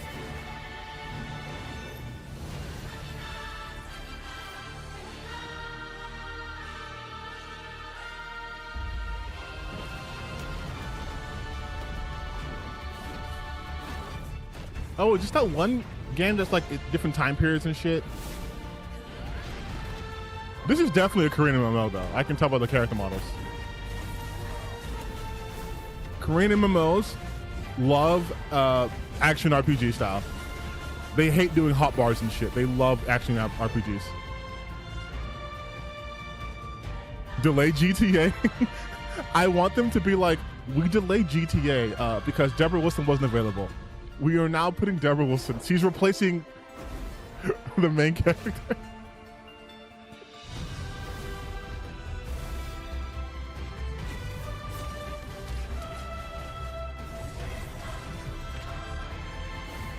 We stand chat. Can we get a W in the chat, but the W stands for Deborah Wilson? Holy shit, I was right.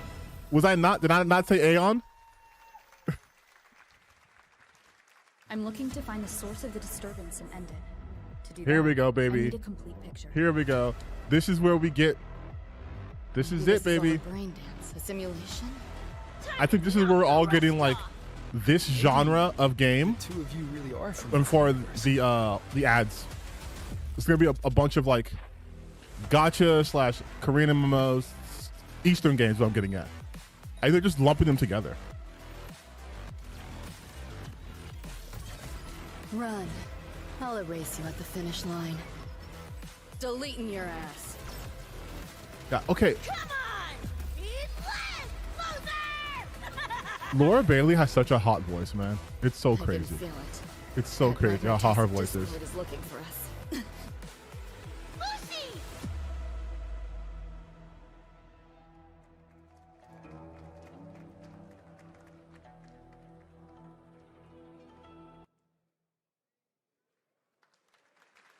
Okay. That was a look at what's ahead for Wuthering Waves and its collab with Cyberpunk Edgerunners on So that's just June one 8th. gotcha game so If you far. want to track all the games shown today, head to player.gg/SGF to see the full lineup and wish list your favorites across all platforms. Right now, it's time for news on a massive expansion coming to a franchise that has been on this stage before. They're adding Deborah Wilson.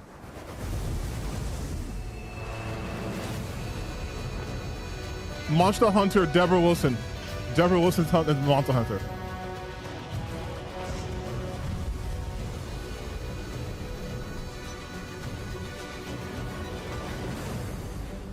Wyveria negated the weight of buildings and mounted the sky. Remember when they tried to call this game woke because there was like that lady with the short hair? Amongst the clouds.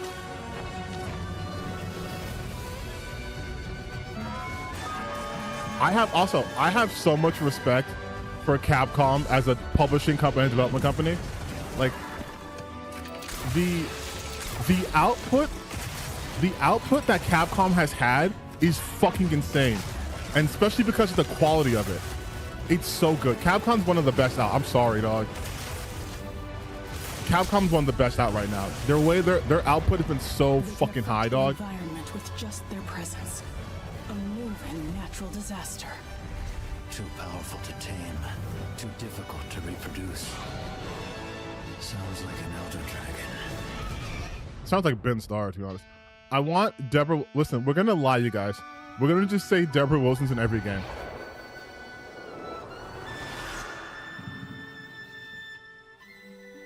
No, Capcom's is the equivalent of Sean Murray, in that they turned it around, right?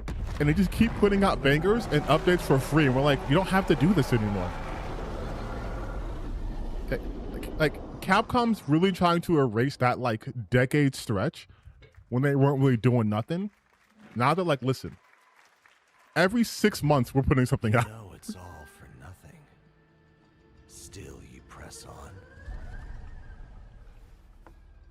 What is this? What is this? But Ace Attorney. I think the problem with Capcom, honestly, is that because they're putting out so much, everyone's like, but when are you doing this? When are you doing this? It's like, you guys, give them a chance to relax. Obsession. Step in a dream. Oh, you're fighting him. Okay. This isn't Phantom Blade.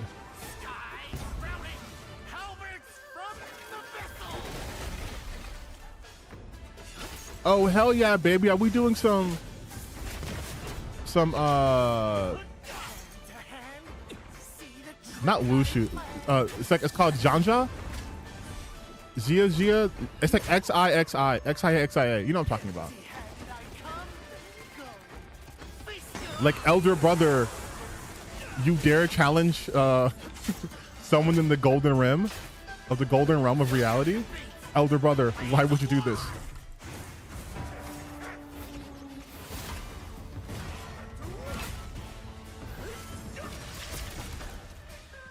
No, this isn't Souls-like because there's no stamina management, it looks like.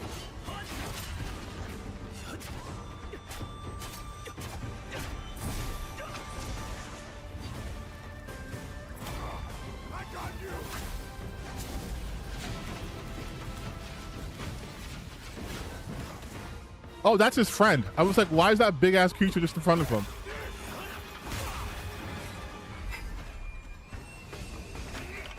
Disrupting my play? You know not your place. How dare you challenge heaven? Are you trying to court death, Elder Brother?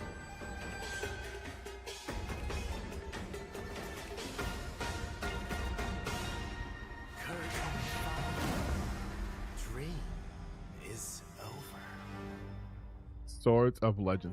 This has got to be one of those franchises that either were popping off in China and are now coming out here. Because to just drop it like this with not like that seems kind of odd. That was I bet you look at gameplay from Swords of Legend, a fantasy action RPG.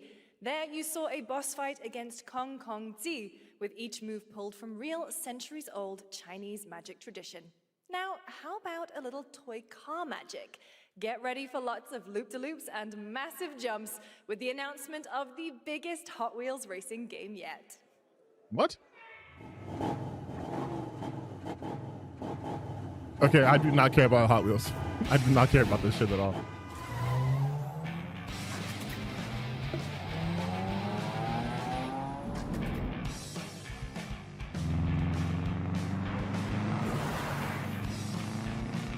Is this like a version of Blister in the Sun?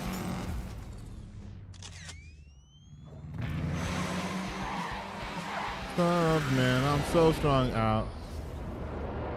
I'm high as a high and I just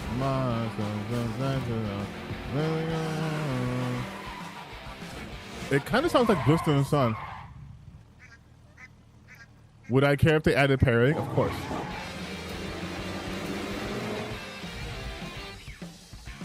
If they added pairing to this Hot Wheels game, I'm day one, okay?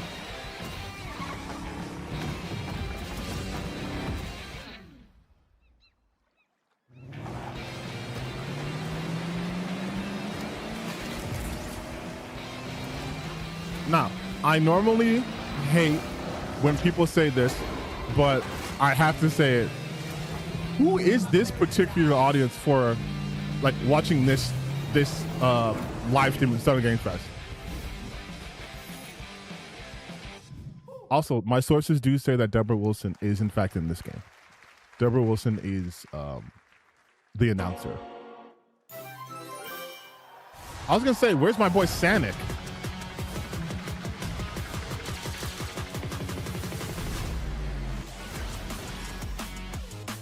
Let's do it.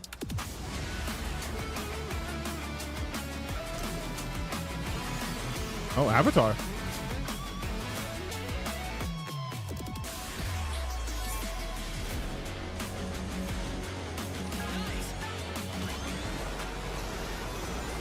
Sure, Godzilla. It's so funny to me. The still like the concept. Oh my god! What?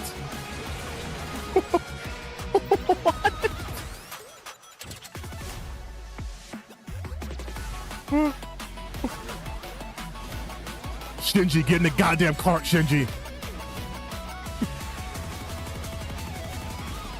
Shinji, you have to defeat Sonic. It's vital to the Human Instrumentality Project. Happy anniversary, Sonic, and happy I was birthday, gonna say, Sega. All right. it's so Now funny the world premiere of a of project that depicts the the entire concept story of Sonic famous needing a anime car. from beginning to end. Dragon Ball Z. Dedicate your heart to this. Oh, wait a minute.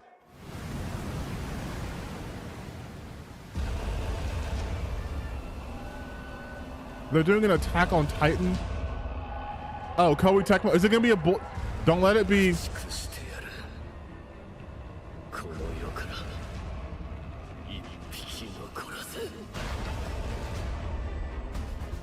Don't let this be a Dynasty Warrior type bullshit though. I mean, it's gonna have to be.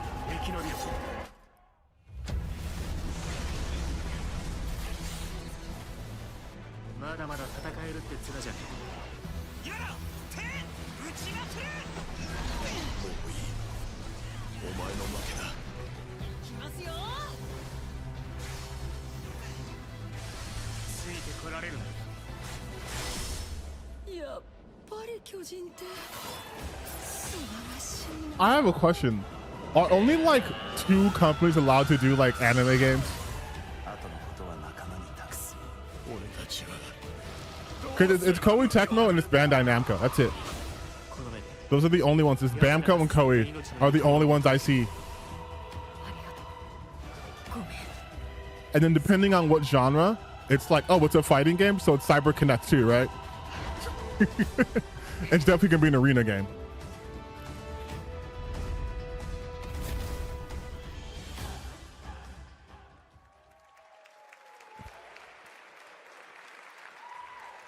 From many of the creative leaders behind Forza Horizon comes a new cinematic open-world driving experience. Set in Monaco and the French Riviera, where the worlds of pro and underground street racing collide, this is Clutch from Maverick Games. Oh, there was a guy in the front row wearing that Clutch. Did you guys notice that? There was a guy in the front wearing a yellow Clutch shirt.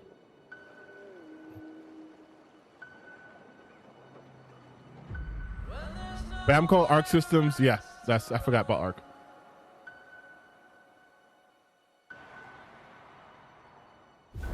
We have 2 drivers dead. 3 more in intensive care. Wait. I'm done. My friend said you can help me. Some people are meant to be outlaws, Theo. Think about it. What the fuck is... I guess open world racing games are like the new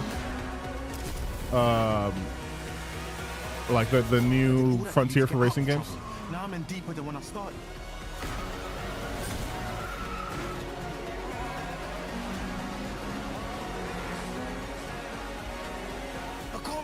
Black main character, it's woke. No, actually,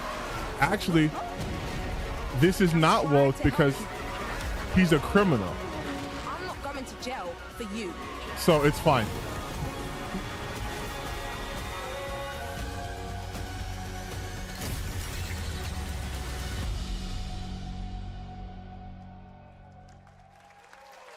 Because black people doing crimes, it's okay. Now, if he was rich, the dead won't rise, but their sons will. What is this? Plant fear, all respect. You'll harvest one.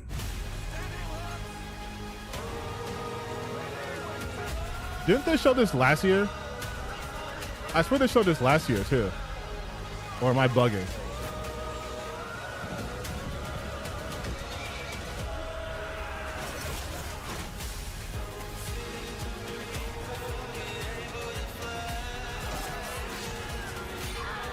They're doing a cover to Don't Fear the Reaper.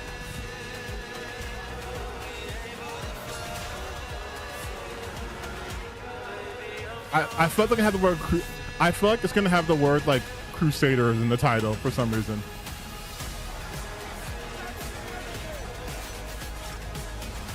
Also, I feel like with all this music happening, this stream is absolutely getting demonetized. I'm gonna get hit with 40 copyright claims.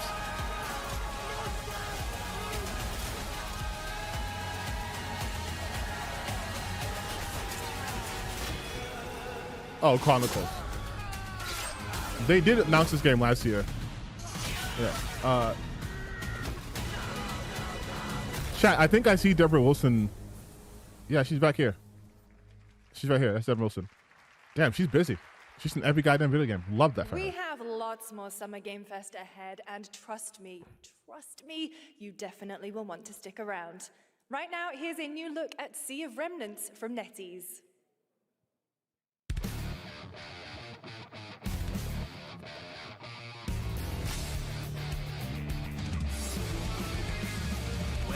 Laughing, half a mess, wrong direction, no regrets. Every face feels out of line, that's how I know they're all mine. What is this? We don't care, broken jokes and broken air. They say grow up at your age, with your side another flame.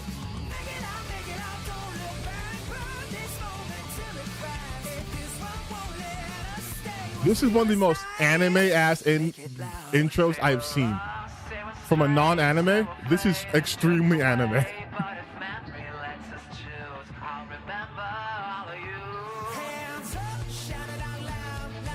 This is an anime.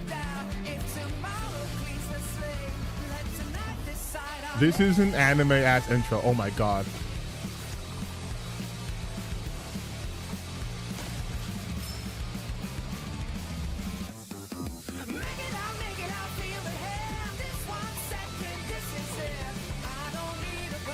It's from NetEase? Yeah, but this is anime pacing 100%, so yeah.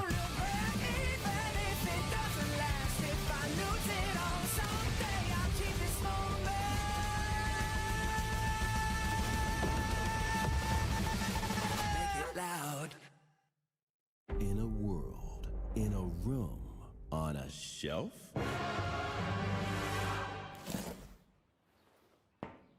Guys? Is it me, or is there something off with this one? Yeah, he seems different? Has he always had that mustache? He doesn't have a Ryu. mustache. Oh, yeah. Hey, buddy, what's your deal? Howdy. Name's Ryu.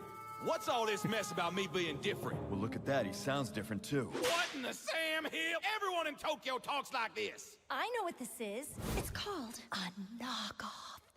Well, tarnation! Could a knock-off do this? Howdy! Can we? Yikes. Can we get a Capcom fighting game, but like a Smash Brothers style? Present authentic, real deals on select titles. No knockoffs. I can't do it if you're watching. Uh-huh. Ladies and gentlemen, representing the elite ranks of the Ark Society, Mr. Graves!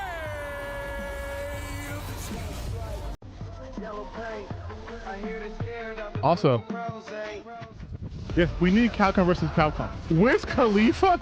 Get the. What is with the rappers this day?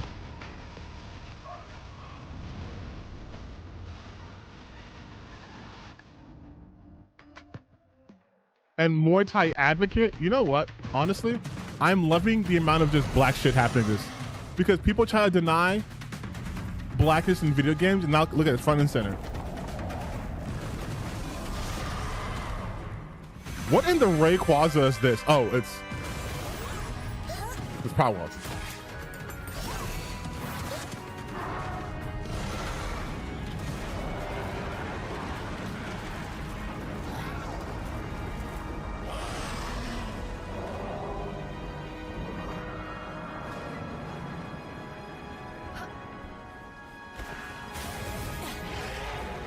I didn't know Power has Sky Islands.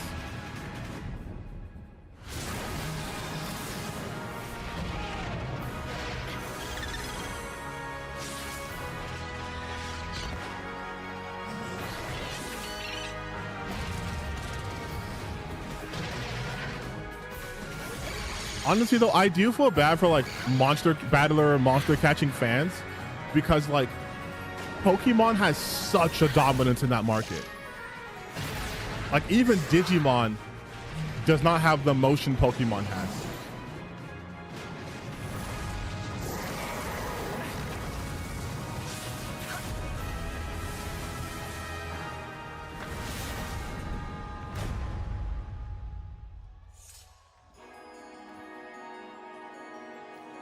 But I will say, I think the best thing you can do if you want to like make a game in this genre, you cannot adopt the anime aesthetic. That's inviting too much comparison.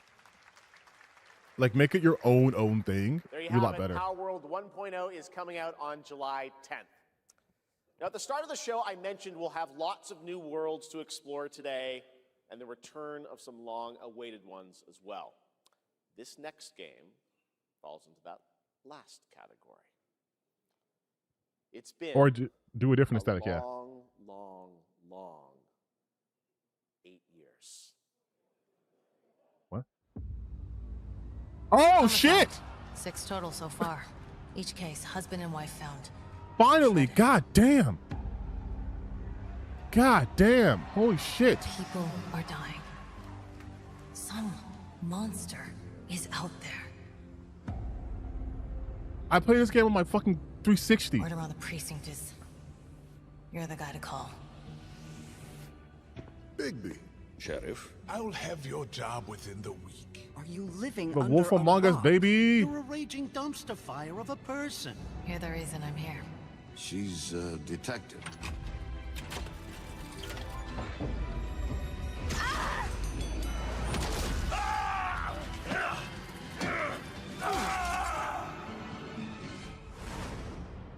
Ready to get to work? I said 360, I meant like Xbox One, because 8 years. I played this a long time ago though. I've been waiting such a long. I'm gonna have to replay it.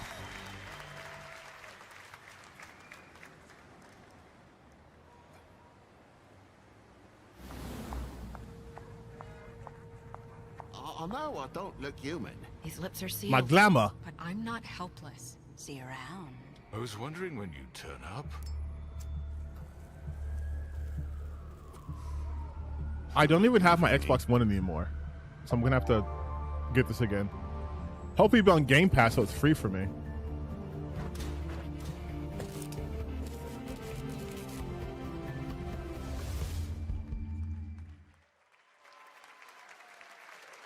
That's right, Finally, Bigby Jesus is finally Christ, back. dude.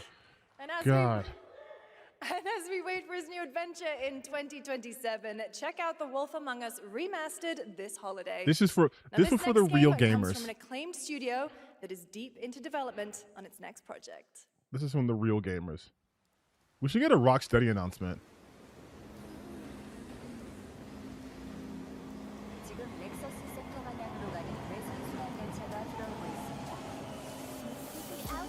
This looks like one of the. This is like Stellar Blade. This is Stellar Blade 2, 100%. This is Stellar Blade 2.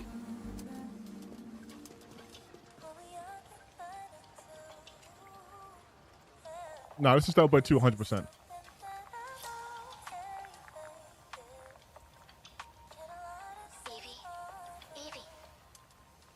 Yep. Stellar Blade 2. I'm listening. Scarlet Sin. That's the beginning and end of it all. How about you try taking a hit? Taking a hit. Acting a little strange today. Oh, yeah? God, that one frame we just saw. You guys are gonna see a million comparison videos now. Stop saying weird things. Watch, it's gonna show Lafay from God of War. It's gonna say Western game. It's gonna show her face and say Eastern game. I promise you, you're gonna see that. Initiating C3 sync. Ready, Angel. Roger, Kenna. Tracking. This should shift up. New game, yeah.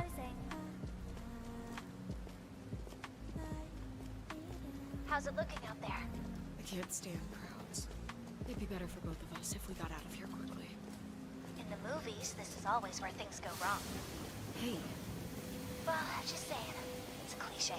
This is also they're doing the focus. They're doing the focus M shit right here, and no one's upset.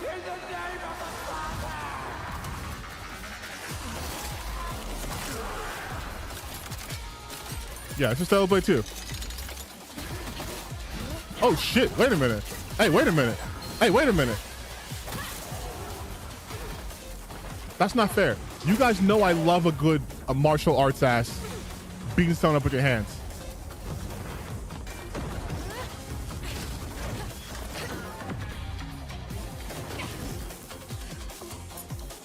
The hand-to-hand got me, okay?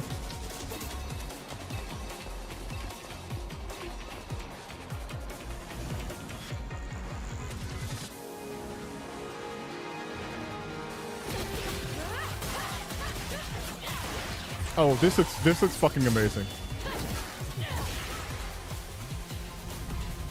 I know we're not allowed to play games with female characters.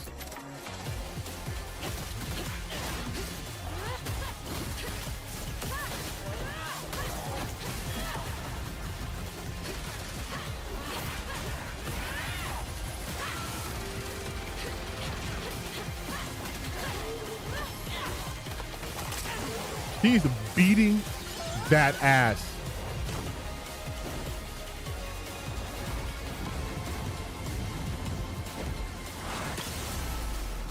Kind of like Ghost in the Shell vibes. Stellar Blade Blood Rain. Oh, wait a minute. How can they call it Stellar Blade if it's not Eve? I thought Stellar Blade could only be Eve. They're replacing us. Returning to the world of Stellar Blade with an all-new sequel developed entirely by the original team that's here today. Set in the same universe as Stellar Blade, this next chapter continues the story beyond the events of the first game, introducing a new protagonist who you saw there, Evie. It's early in development, and we will have more to share. New protagonist. All right, we're you can't do almost that. done, but not quite. It's been almost exactly 3 years since Deborah Street Wilson Fighter 6 was released is in the game. June 2023. What's ahead? This is Street Fighter 6 Year 4.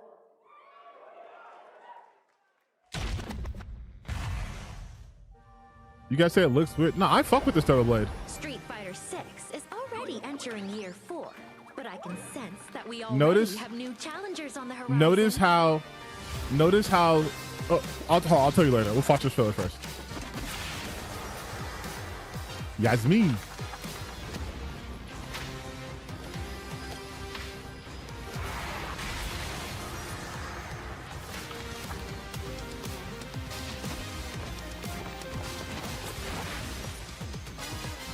Not the name I expected from that attire. Okay, Jeffrey, how are we going to close this out, though? Oh! He fought in Street Fighter before Tekken? Oh. Oh, what a get. Oh, what a steal. What a steal. What a steal. Tekken fans. I'm so sorry. Please I'm so sorry. welcome to the SGF I'm so sorry. stage, Nakayama-san, director of Street Fighter 6, and Hamaguchi-san, director I know of Square Tekken fans were. I know Tekken fans are mad about this. I know they're mad. ストリートファイター6は3周年を迎えることができました。そして本日、ファイナルファンタジー7との特別コラボレーションを発表します。Thanks to all of you, Street Fighter 6 has reached its 3rd anniversary. And today, we're announcing this special collaboration with Final Fantasy. ティファはですね、世界中のプレイヤーから愛されてきたキャラクターです。だからこそ目指したのはストリートファイター6 Street better in Street Fighter because material. True. But still, all I saw people saying Street Fighter could work. Loved by the players all around the world. That's exactly why our goal was this: to bring to life a Tifa who truly fights within the world of Street Fighter 6.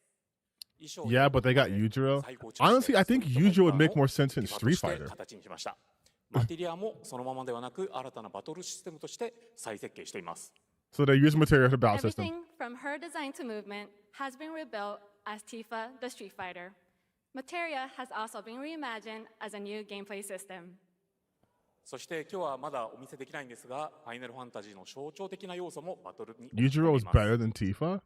In what We cannot regard? show it today, but we adapted an iconic Final Fantasy element to the battle experience. ティファの戦いは It's the まだま music. だ終わりません。ぜひこれからの展開にも期待してください。Oh, wait a minute. Tifa's fight is far from over. We hope you all look forward to what's coming next. ありがとうございます。ありがとうございます。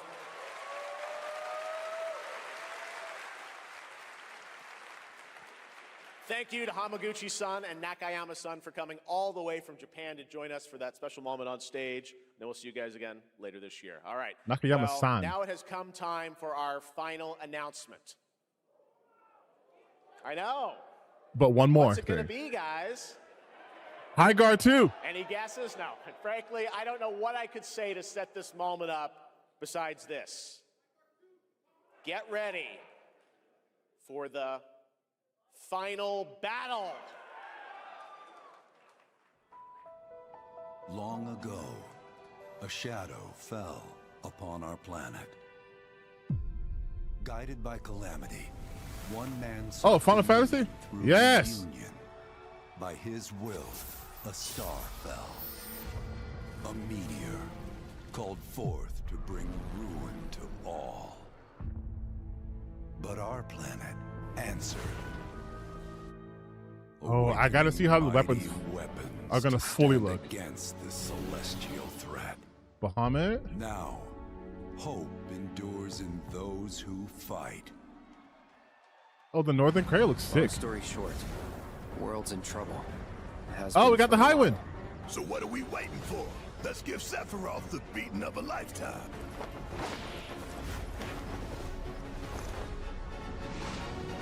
Oh, okay. Wutai. You're mine. I'll make this quick. Oh, this is why Matt Mercer was talking. He finally gets to be a full character. I can do this. I'll make you proud. Ooh, look at Tifa's new fit. Oh, look at their new fits. Just ain't your day. Oh my, is that a weapon I see? Far as I can tell, these things don't distinguish between friend and foe. Save the planet by killing her protectors.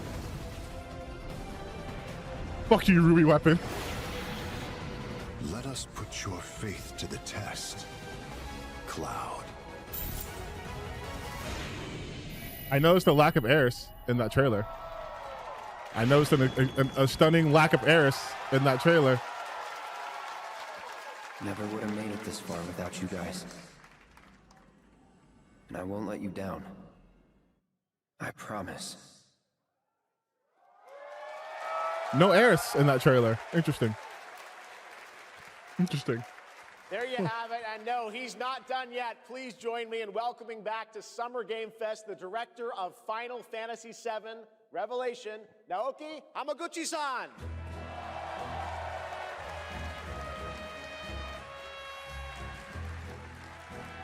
Ooh, wait a minute. Who's his translator? Who is she? Look at those cheekbones. I'm back. ようやくですね、このファイナルファンタジー7リベレーションをマルチプラットフォーム同時で、発表できたことを本当に嬉しく思います。ここまで来れたのもこの物語を信じ待ち続けてくれた皆さんのおかげだと本当に感謝をしています。Deborah Wilson's playing one of the weapons. Unveil Final Fantasy VII Revelation, which is launching simultaneously on all platforms. Oh, goat move. Fuck this platform exclusivity. This far, thanks to every single one of you who continue to believe in this story and waited for this moment with us. 今作のテーマは決意です。クラウドたちは最後の戦いに進むため、それぞれの決意と向き合います。The central theme of this title is resolve. Cloud and his companions each confront their own destinies and find the resolve to march toward the final battle. そして私自身もこのシリーズを完結させるという決意を胸にこの作品と向き合ってきました。Yeah, go finish Rebirth. I too have carried a promise in my heart throughout this journey, the resolve to see the series through to its very end. 皆さんに最高の形でお届けします。ぜひ見届けてください。ぜひ。 We're committed to delivering this experience in its ultimate form. Please stay with us and witness what lies beyond that resolve. I feel like there's more than this, though. To help guide us on our path, please show me in Welcome to the Stage the voice of Vincent Valentine. Yeah, not Mercer. I knew that.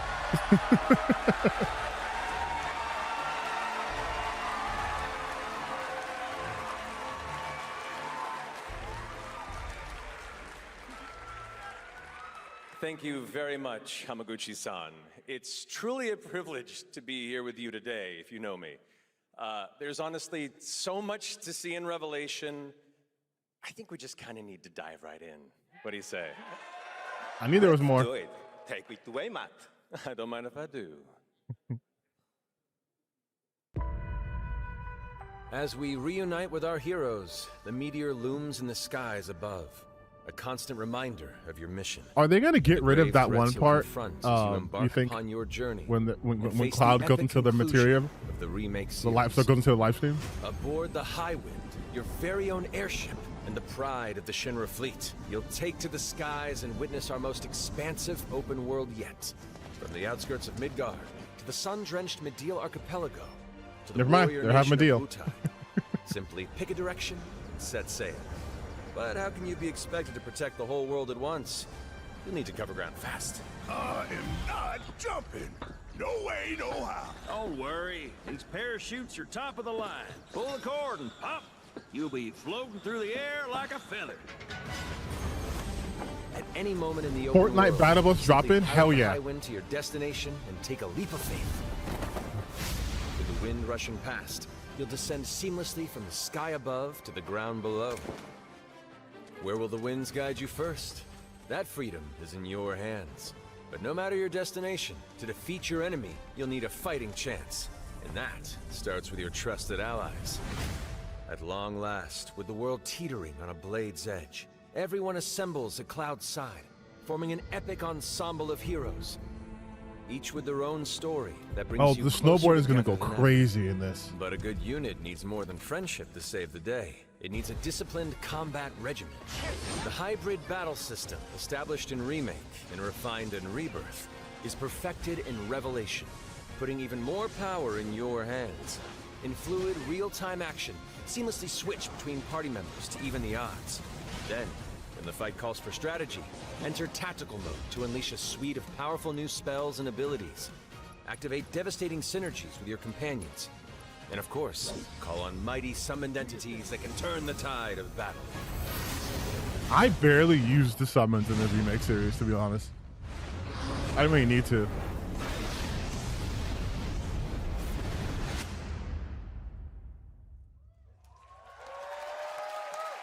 But wait, there's more. Wait, where did the translator go? Summoning Ifrit never gets old. There are truly some chill-inducing fights ahead in Revelation. I'm so excited to see all of your reactions. It's gonna be amazing. I'm guessing you have a favorite character to play in battles? I might be a little biased, but since you brought it up, let's have a look at our newest coffin-dwelling companion. Vince is the new main character, by the way. Valentine. He kills Cloud. He's the new guy. Yo, what if they announce a Dirge of Cerberus? You think they do that? Until we've put Sephiroth in his. Vincent is a deft gunslinger, capable of delivering precise, high-yield shots. But there's more to this secretive former Turk than meets the eye. The result of experimentation at the hands of Shinra. Vincent can transform into the Galleon Beast at the press of a button, gaining tremendous power while transformed. And when combined with the skills of a certain ace pilot, their high-impact synergies disrupt the fight with ferocious results. The Leaping Lancer. Yeah, they're gonna do. The one and only Sid Highwind. Sid Highwind, They're definitely. the cantankerous pilot They're extraordinaire, definitely going joins to the party do and more their events. mission to defeat Sephiroth. Sid's command of his lance allows him to rapidly close the distance for powerful strikes, or engage in sweeping area of effect attacks to bring a whole host of enemies to heel. I did not know To fully Sid could control move the like this. battlefield, skill with a weapon only gets you so far. To further augment your combat capabilities, try this on for size. Function Integrated Tactical Suitwear, or the FITS system for short, allows you to Fits. further customize your playstyle with new uniforms imbued with unique movesets. Alongside your equipment and materia, FITS gives you an extra edge in battle. And to face what's coming, I love you'll this need called all the FITS so strength much. you can muster. Sensing its fate hanging in the balance, the planet itself has unleashed its last line of defense. The weapons, ancient beasts that are larger than life. You can literally capable say of that fits tough. untold destruction. Will you be enough to stop them before it's too late? As the world is torn apart, you and your friends must unite. In Revelation, we come to the thrilling conclusion of the Final Fantasy VII saga. And your mission is Oh, the clear. slap fight. Take up your Buster Sword, equip your materia, and stand together. One last time. These skies belong to me. Hope you're ready.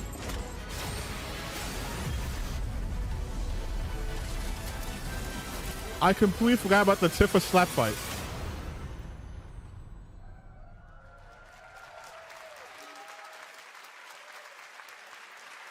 How are they going to rework a lot of this? I'm so curious now. I'm so curious now. Thank you all. Thank you, Hamaguchi-san, for bringing us this extended look at Final Fantasy VII Revelation. I think I speak for all of us when I say we cannot wait to play it. But Mark, There's more. we ended the video too early. I hate to leave a story unfinished. Is that right? Well, then, we better take a look.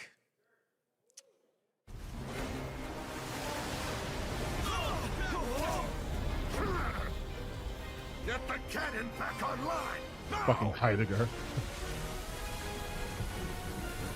I want us to be able to fight this weapon because he goes out so bitch made. Like he just gets clapped.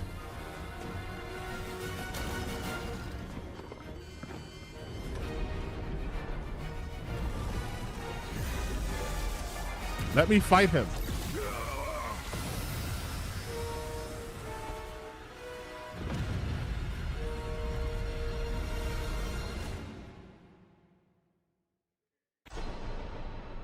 At last, the promise is fulfilled.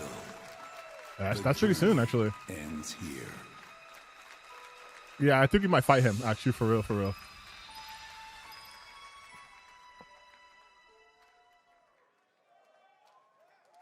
And engine and gameplay are different things. I know.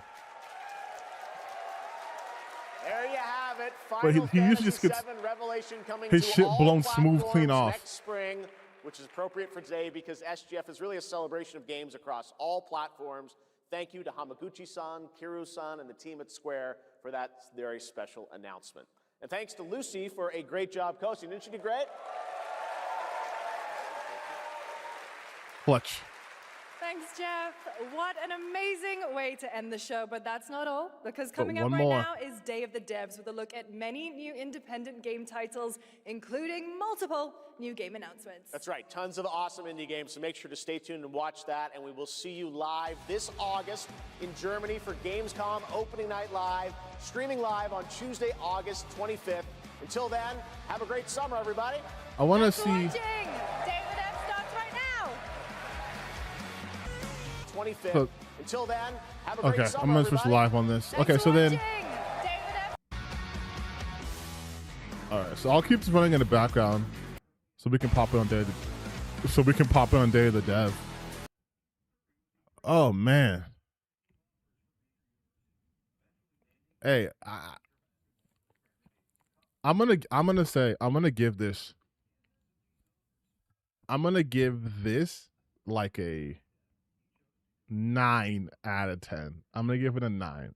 I'm gonna give this a 9 out of 10. We got Wolf Among Us 2 coming out. We got obviously we just have a release month or a release time for Final Fantasy Revelations.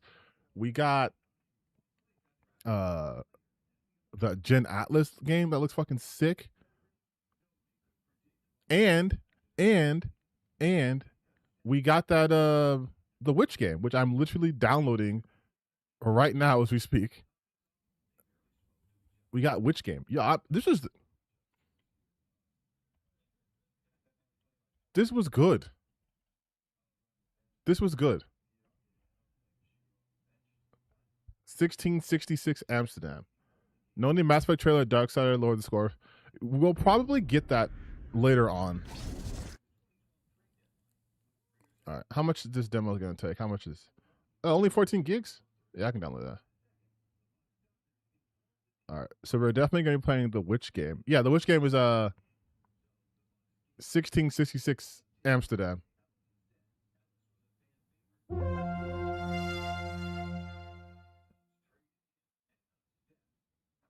Is going to be a great year for gaming. Hell yeah, dude. Favorite Final Fantasy games, and have you played 16? I've not played 16 yet. My favorite Final Fantasy game though is 10. It used to not be, but I'm really into. I like what 10 did. Fencing tug of war game. Okay, so this is just a indie game right here, bro. You know what we're gonna do? We're gonna do some trailer watching now, because I was talking a lot and I wasn't really focusing on the trailers coming out. But I want to talk about the Stellar Blade trailer, all right? We're gonna start with Stellar Blade. We're gonna start the Stellar Blade trailer because that shit was, oh my god. Stellar Blade Blood Rain or Blood Edge.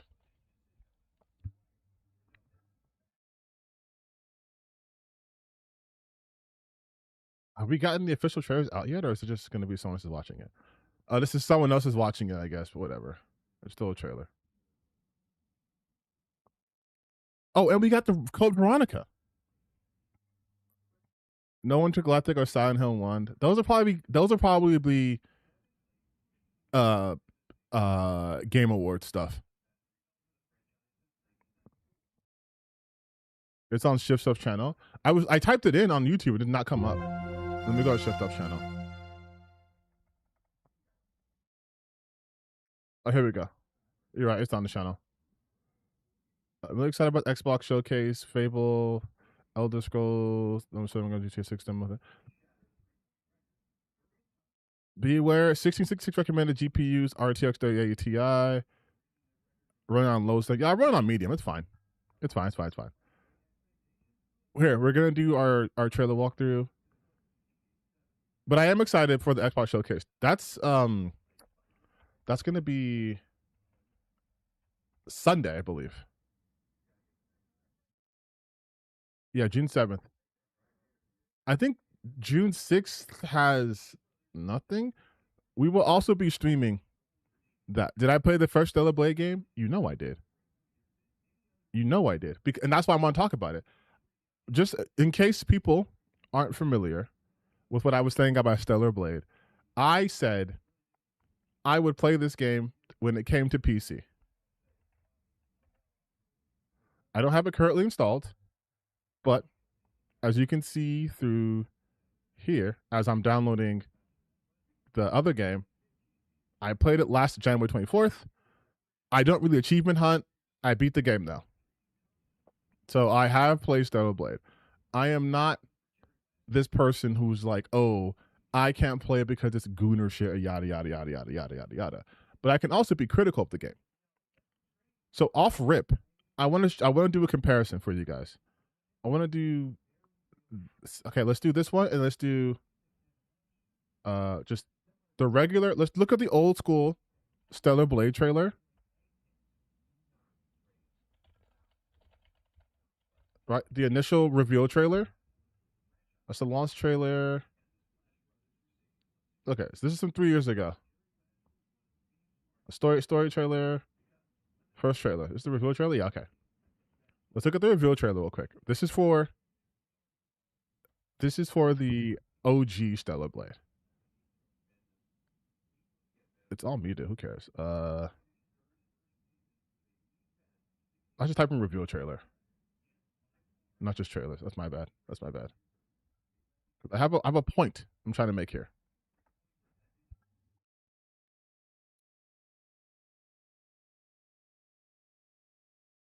This is our first reveal. Our first reveal, right? From Shift Up. This is the first trailer, right?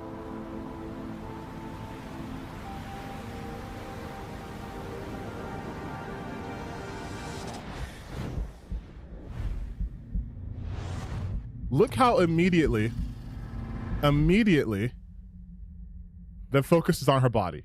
Immediately. Like the first scenes you see of her is not even her fucking face. It's of her, her chest.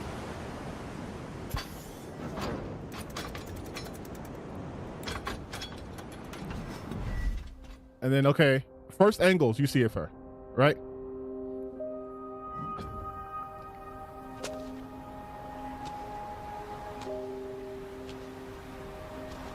The focus is in one area only.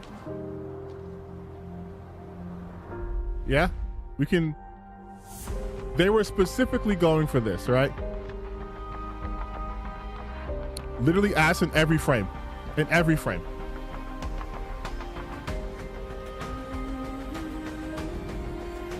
And I know he's like, oh, but listen, I'm making a point, right? I'm making a point. Most of this, like most of this trailer, it's like, oh, cool monster. And then it's whoop, cheeks jiggling, which we don't hate.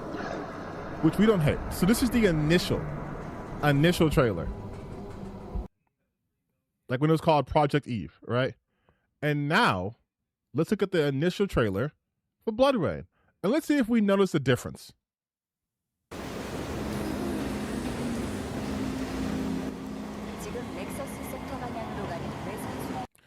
Immediately, its focus is on atmosphere. We're setting the atmosphere. We're setting the tone, right?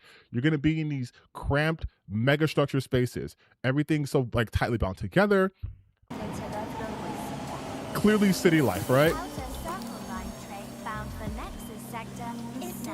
Like they are actually trying to establish the setting first and then how the character fits in the setting versus the other way around. Please wait for everyone to exit before boarding.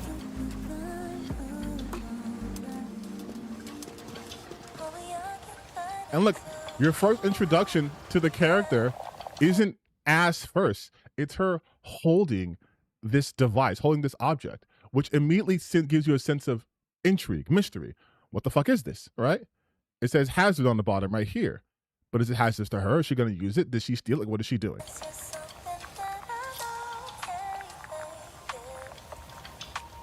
And the music is fantastic. Evie.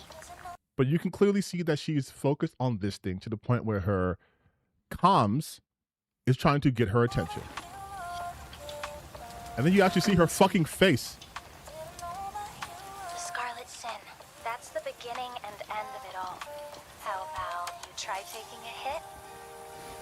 You're acting a little strange today. Yeah. But like, you are... It's our first mission in a while. Aren't you a little excited? At no point... Stop saying weird things. First, I will say I think the voice acting is already 10 times better, and I feels like she's already much more of a character than Eve was. But if this is the direction they want to take it, and maybe they can work this with Eve, all better for the series. But notice, we're at the 1 minute mark, minute and 6 seconds. Still no gratuitous ass shots or nothing. Okay, take it easy. And it's still a beautiful character character design. They're moving. Right? Initiating C3 sync. Ready, Angel. Roger, Kenna. Tracking. And you see how the camera isn't fucking swinging around going right up her asshole. This is what people were talking about. This is what I was talking about when I said the game was clearly made to be like, look at this character, ogle this character, or ogle this character, and we're not going to really give a shit about the story. This one at least knows attention, right? She is here to focus on tracking these guys. Maybe these guys have something to do with the vial she had in her hand. Like, there's already a sense of intrigue happening here. They've already set the atmosphere. Look at this bustling city. Like, this gives a sense of a lived-in world and not just like an empty desert. Because most of Stellar Blade 1 was desert. It was 2 giant deserts, and then you got to space. Spoiler alert, sorry. That's it. Doors closing. How's it looking out there? And notice, I know I keep pausing it, but notice how the clothing that she's wearing is still unique enough to where you can tell this is a main character, but not made for the sole purpose of getting people's dicks hard. Because look at the characters walking by her. She fits in here. It'd be better for both of us if we got out of here quickly. In the movies, this is always where things go wrong. And this takes away nothing from the character of the game. Just saying.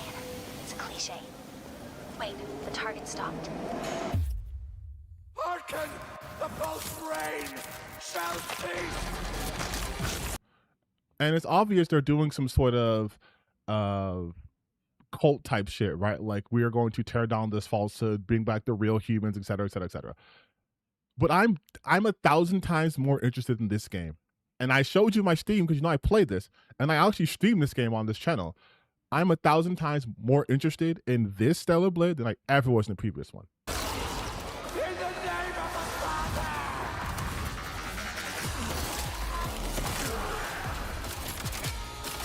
And look at this. Look at this monk shit. Look at that comboing. God damn. And obviously, because she's using hand-to-hand combat, the camera work is tighter. So it feels more focused. It feels more impactful than having it too far away from the action. This is taking more, I would say, more cues from more current action games, like over-the-shoulder 3D action versus like a Devil May Cry. But just look at that shit, dog. Like...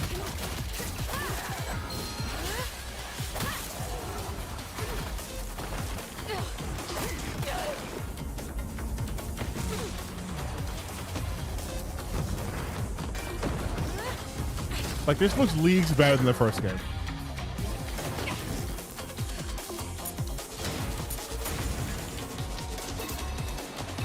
Like, look how much better your shit can be when you're not focusing on how hard can it make my audience members, how erect can they be. This shit looks 1,000 times better. And yes, absolutely, Tyrone. They've this right here.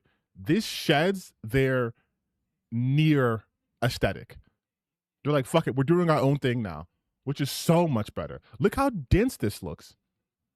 And of course, this is the trailer. It may not look like this fully, right? But like, still, like, look at the direction they're going. It's so much more interesting.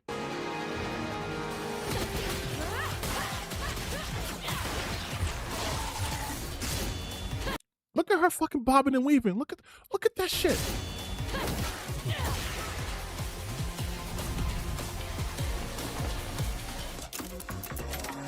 And even this scene right here, right?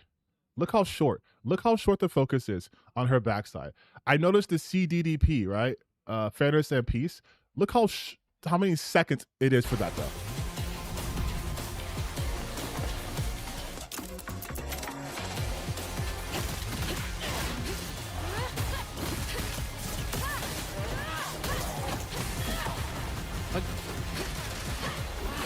Mike Tyson head move, bro. She's about to hit him with the Dempsey roll.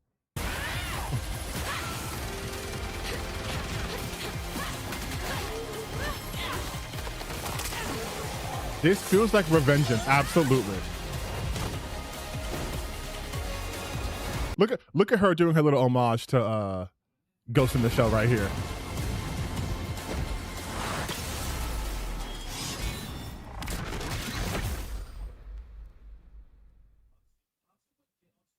God, that's so much better. That's so much better than any original Stellar Blade trailer. I'm not even joking, dog. This is better than any Stellar Blade trailer. It looks so much better than even like the launch trailer. It looks so much better.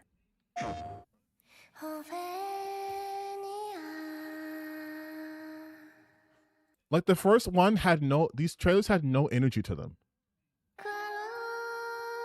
Because this is now do you guys see what I meant when I was like, this game tried to be near? And that's another thing that played against it. It tried too much to be near. Look at the energy from the trailer we just saw versus the game's launch trailer. This is the trailer they're putting out before the game comes out.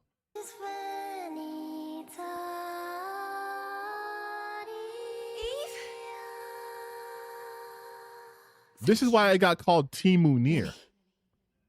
Were you the one who sent the rescue signal? This is the largest land I've ever seen in my life. Like this is even in the darkest times, it's always safe to bet on. This is why it got called Timu Near. We would like to know the truth. Why are you so worried? I mean, yes, I'm saying the music and everything, exactly. That's why they called it Timu Near. Humanity's greatest and only hope for survival can be found in Mother Sphere. This is what she left for the. And to be fair, I'll even do the combat trailer, right? So it's like me can, I put trailer instead of trailer. Jesus Christ. Like we have a state of play trailer, demo trailer. Let's do a state of play. 그날은 갑자기 찾아왔지. 그놈들은 무자비했고. Like 건가요? there's like it's near. It's near. It's fucking near.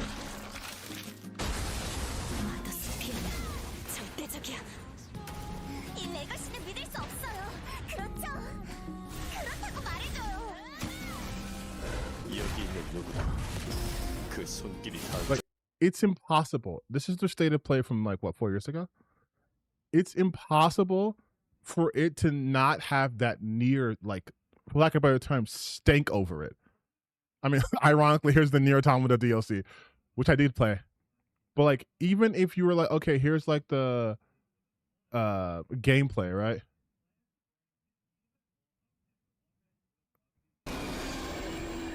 Something worse. Cannot feel the source. Like everything. I will find it, and I will make it pay. Opening. Everything about this game's like trailer work, the energy they had in this game was very much like, we love Nier Automata so much, which fairs, we get it. But I'm not going to do this for you guys, but listen, compare, you can, for yourself, you can watch every single Nier trailer, and then watch every single Stellar Blade trailer, and then just watch this trailer. You're talking about the gameplay functionality or just gameplay in general, like just show that my phone died recharging shit? What I'm talking about is So we all know a trailer's job is to get you hyped, right? But the secondary job of a trailer is to give you some insight to what the game could potentially be. All of the Stellar Blade trailers from Stellar Blade 1 were Temu Nier. That's why so many people made that comparison, because it's hard to escape. A much more somber tone, a somewhat dead serious character. Even the music sounds very similar. Very similar beats, too, in the overall story. Like, if you've played Nier Automata, you have played Stellar Blade. There's really no way around that. The story beats are eerily similar, even the on the grander scale, like the, oh, what's human, what's not, who we really fighting, it's all kind of the same thing. And it doesn't help Stellar Blade that they have on record stated they love Nier Automata. Like, you can see the DNA, you can see parts of Nier in just the trailers alone. And again, for people just joining in, I have played Stellar Blade. Right? I played Stellar Blade. I also played Nier, both Nier Automata, 110 hours, and a Nier Replicant, only 83 hours. So I played the games. And I can tell you this, yes, it does give that vibe of that. But you watch this trailer, look at the energy, of this trailer. It starts off slow, of course, right? Because this is city life. And then the second it gets to her following them, it's like, okay, shift. And then it picks up immediately.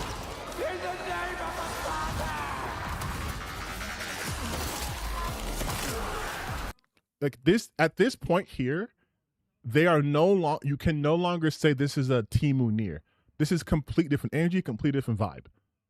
More visceral. By the way, the combat looks so much better. And this is not just my hand-to-hand bias, but it's much more impactful. One of my complaints with the original Stellar Blade was, while the combat was decent, it did not feel that good to me because the attacks didn't feel like they had any weight to it. And it felt like the damage, the animations would be over the top, and then the damage you do would be like nothing. So it felt a game that was very much on flash, less substance. But this feels like they've reworked the combat to actually make it feel meaty. Like, you see her little shot gauntlets, and just listen to this impact. Like she's launching these motherfuckers.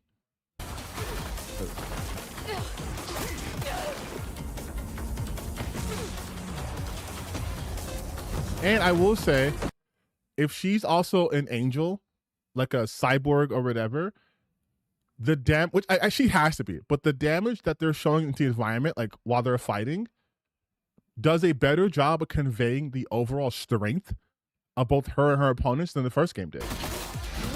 Because the first game, like, Eve would counter somebody with like some of a cutscene, but then the real game, you felt like your character wasn't strong. She sent that motherfucker away. And look, when she gets kicked, like, this guy's, he's clearly enhanced by cybernetically, so it makes sense that when she gets booted, slams into that goddamn wall.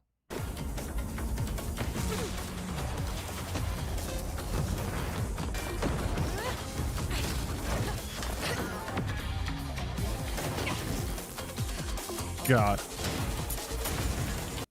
This does have some Armitage 3.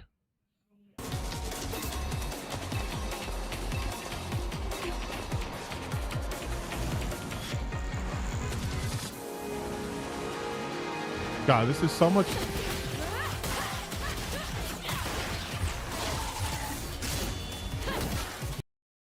think this game might be going for more love. Oh, I guarantee you this is much more of like a open level design than open world. Just by the combat and the detail alone. I can tell you that for a fact.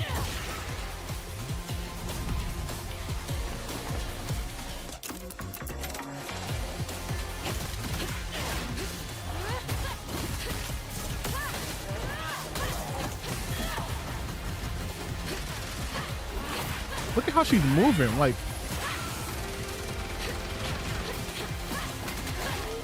this is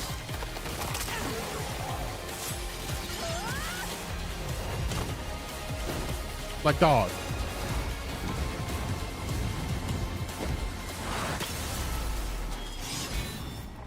That shit looks fire. To be honest, the combo looks best, but yeah. And you know what? And this is me, as much as I'm critiquing Sarah Blade, this is also me equally giving massive credit to Shift Up, because they very clearly saw the criticisms and were like, bet, here you go. Like, it is, as a complete hair as the first game looked objectively a little better. Yes, like, this is someone who actually took criticism and was like, all right, we're going to build off of this. Such an insane step up in quality, right? That music. Otis of the year, things should look stellar. So happy, let's go. Best trailer viewing the show, hands down. Puting ASAP, holy shit, cannot wait. Stella Blade, which is a great game. Yeah, this is Ghost in the Shell. Yeah, I call that. But this is what I'm talking about. Like, Gundam Rogue Orbit was such a fucking random pull to me that I was like, I could not believe this was an actual real game. In a good way, Making a good trailer is hard. It is. But when you do nail it, it's like, I just spent how long just going over the one trailer? There's other trailers I want to go over, but look how long I spent on the one trailer. When you actually, I'm going to back up a bit here. This is why when I start talking about games and like in the true sense, not the bullshit like grifter stuff, but this is why I get so upset when they're focusing on, look how hot or ugly this female character is, because you miss everything. You miss out on the attention to details that the developers put in there. You miss out on cool little like winks and nods to other properties, but also from like a gameplay standpoint, they miss all the artistry in play to be like, Western games better, Eastern games better, Western games suck. And I'm like, dog, look at the game on its own merit. Like, look at what they've improved upon. Look at what they've done. Look at how they listened. Notice how they didn't focus on her ass for the entirety of the goddamn trailer. And people are still responding well to it. Like, it is such a breath of fresh air. And guess what now? Now, no one can critique this trailer on some like, oh, this is Gooner shit. Right? Like, now they can't bet you guys just don't like it because no. The child, I know they won't care, but this is not for them. This is for the real gamers. This is for us. This is for us. Hold on, I'm making a Twitter post right now. The Stellar Blade Blood Rain trailer looked amazing. It's clear to me that Shift Up heard the criticism and built from there. The combat looks so much better, and there is a clear focus on the story. Amazing how when you aren't focusing on gooning, how awesome a trailer you can put out.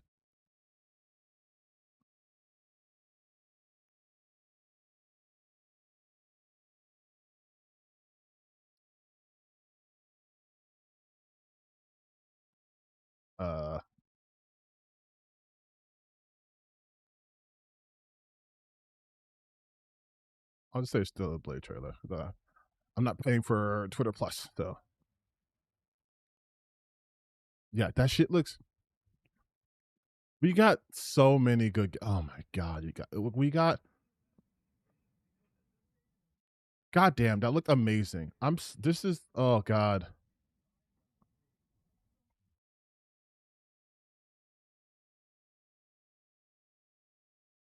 Good job, Shift Up. Good job, Shift Up.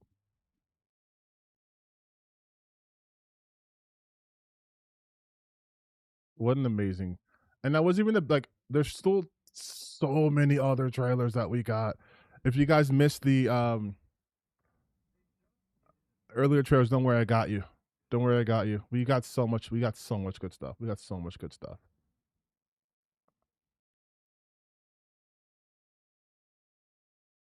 Like they're actually focusing on gameplay. Honestly, I think we won.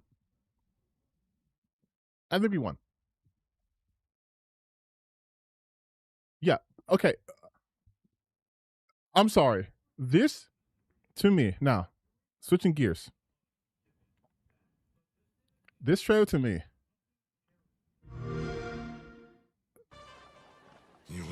This trailer to me was so. It's so RGG. It's so RGG. Which do you think was better than this State of Play or Summer Game? Oh, the Summer's Game Fest had better reveals.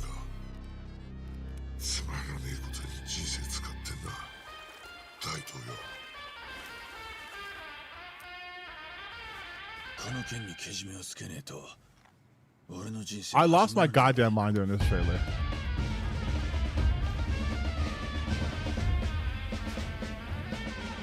But also, what I love about this so much is that it's more of the meta narrative of this. Yeah, Tupac is so fucking.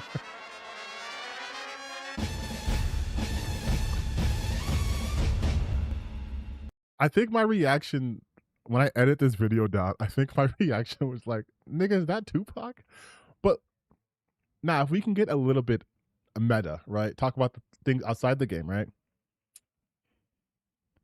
When Assassin's Creed introduced Yasuke, a lot of these dumb loser gamers, right? The grifters, the outrage merchants, were like rubbing their hands together because, like, oh yeah, we can eat off of this for months on it, and they did, in fact, eat off of that.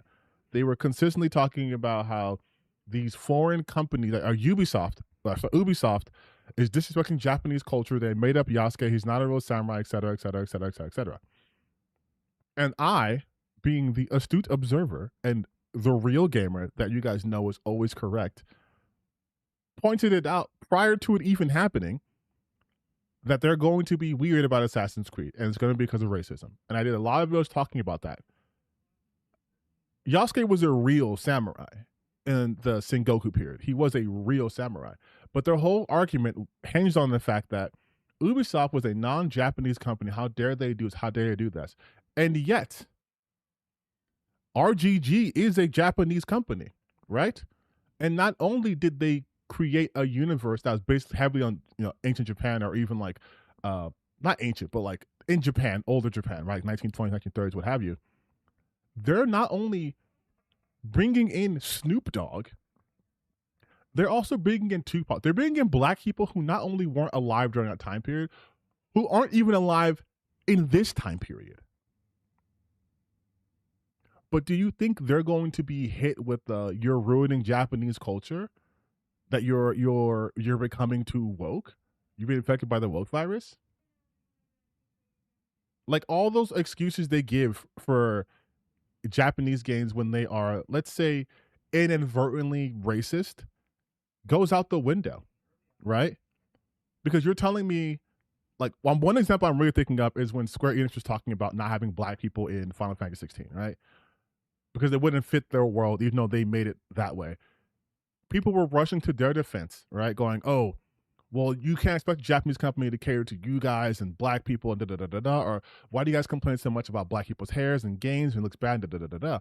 And then you have another Japanese company who's like, not only are we going to have good black hair, we're also going to have Snoop Dogg in here, and Tupac, and other black people in there.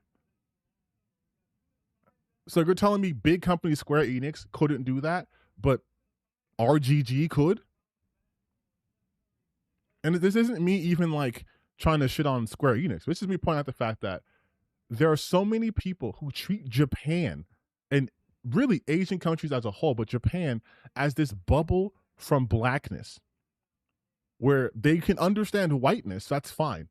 They won't complain if there's white people or characters who are perceived to be white based in Japan. They don't care. They weren't mad about Neo.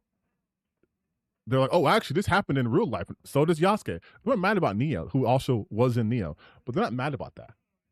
because it's whiteness. But then the second Japanese people are like, well, we're going to have black people here. Then it becomes this, well, this company is actually based in Europe. And so that means they couldn't have possibly did research. So they're just trying to make it woke because my beloved Nihon would never have these darkies in these games.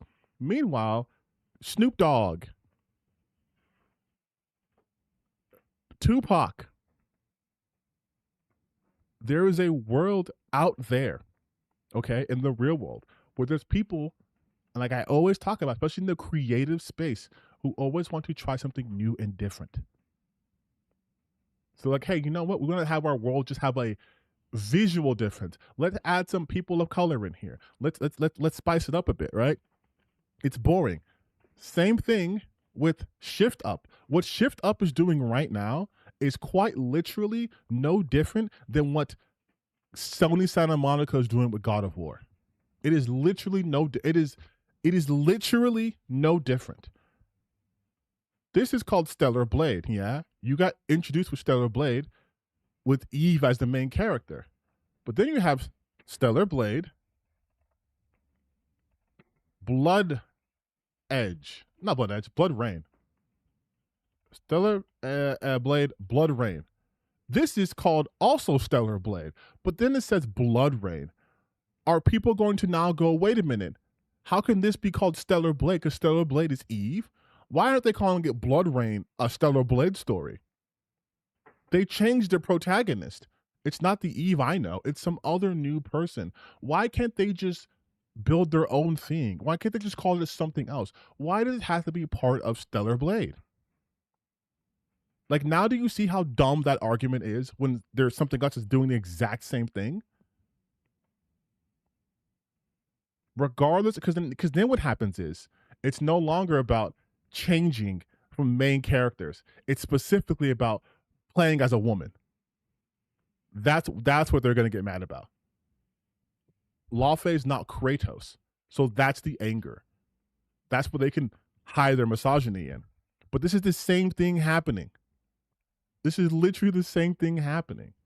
It is a character from an established franchise, right? And then their next, or either their next game, focusing on someone different.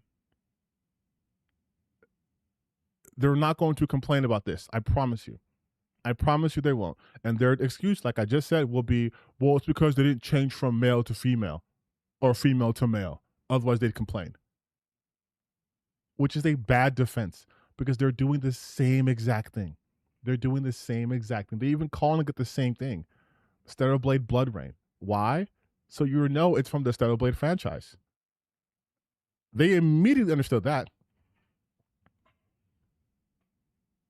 They immediately understand that. But they won't have that.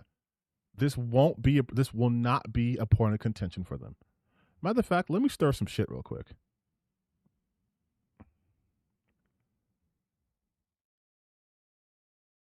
Let me just stir some shit real quick.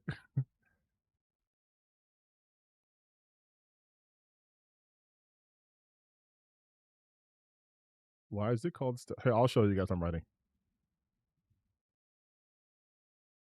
But why is it called Stellar Blade Blood Rain when Eve is Stellar Blade? Why not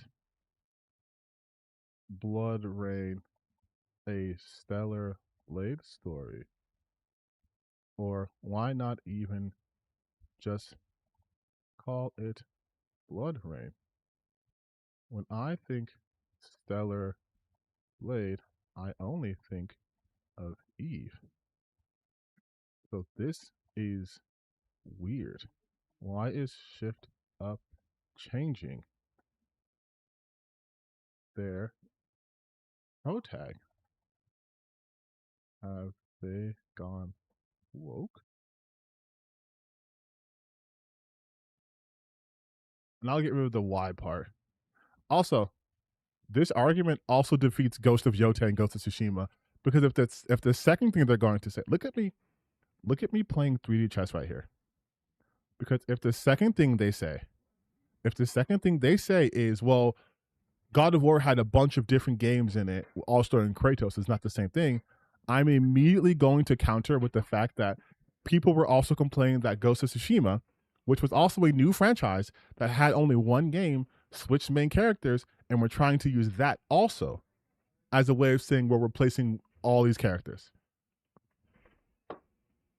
Like when the hypocrisy is so blatant, I wonder what the defense will be. I wonder what the defense will be. I'm very curious.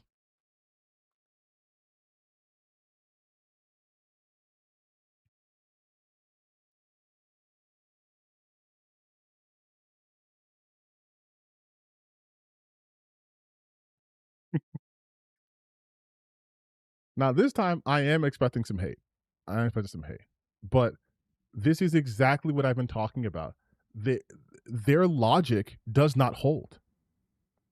Their logic does not hold. And the second you start to question it, the minute you start to go, wait, actually, how is it like this? They'll be like, and then they'll just call me woke. Also, Control Resonant changed this female to man, and then dead sound. Exactly. They fucking hate it. They fucking hate it when they're actually called out on their shit. They hate that so much. They can't stand it. Which is why a lot of these motherfuckers don't like me. That's why you'll see a lot of comments directed towards me, and I can give them analysis, and they'll just call me a grifter.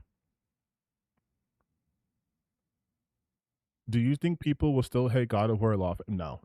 I don't think people even hate it to begin with. It's these losers. It's not people. It's not like actual gamers who play games. They're not getting mad about this. Because we've had games with female leads before, which is what they will tell you too. The people who were against God of War Lafe will also say we've played games with female leads before. But then what they're gonna say is, but they're getting rid of the men. And that's why I'm like, you guys are fucking stupid. Shift Up is doing exactly the same thing. They are changing protagonists. David Jaffrey's hate is real. Yeah, but David Jaffrey's low-key bitter, dog. Like, he's low-key bitter. Because, like, I saved this, I bookmarked this from, where is she? Where is it? Yeah, Dead Domain posted a tweet that was so fucking spot on. Like right here. The thing people complaining about, it doesn't feel like God of War anymore. Forget that the series did release another game after 3 that was just classic Kratos. Nobody wanted it. If we look at the sales for each one of these things, right? God of War. This is 2018 God of War. 23 million. Ragnarok, 15 million. God of War 3, 7 million. God of War 3 Remastered, 5 million. Original God of War, 4 million. God of War 2, 4 million. God of War Change Olympus, 3 million. God of War Ascension, 3 million. Ascension came out after God of War 3. And people weren't clamoring to play it. God of War comes out, it gets literally over 5 times, over 6 times, I can do math, almost 8 times the amount. Sells almost 8 times the units as this one. This one sells 8 times, damn near more than God of War Ascension. People weren't clamoring for that. I loved your response to that one tweet about Lara Croft. The guys, oh yeah, the one where I was talking about how every time they have a conversation about female game characters, always about how they look and not about the mechanics or anything like that. And then his response was exactly him talking about how she looks. Yeah. But you guys, that's them. That's why, again, I love these events. I love Summer's Game Fest and all this shit because real people get excited. Here's a game for you. Here's a new game you probably didn't think about. You could that for a long time. Here's a new property, et cetera, et cetera, et cetera. Here's fucking Resident Evil. Like, it is the last Ronin. There is so much. There is so much happening now. And I will say, I wasn't even honestly. I thought like Blood of the Dawnwalker would be a bigger deal. No. Final Fantasy. I will say though, I loved the fact that I discovered that Fortnite had lore. That might be my next deep dive. Just me personally. Like off stream, I'm going to just look into the lore of Fortnite.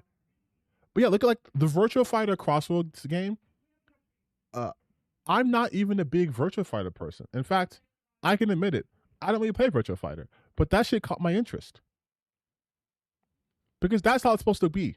These are supposed to be trailers that come out to catch your interest. Not every game. Listen, if I have to rank like the lower ones, like I'm sorry, I don't give a fuck about Hot Wheels. I'm sorry, I don't give a shit about that.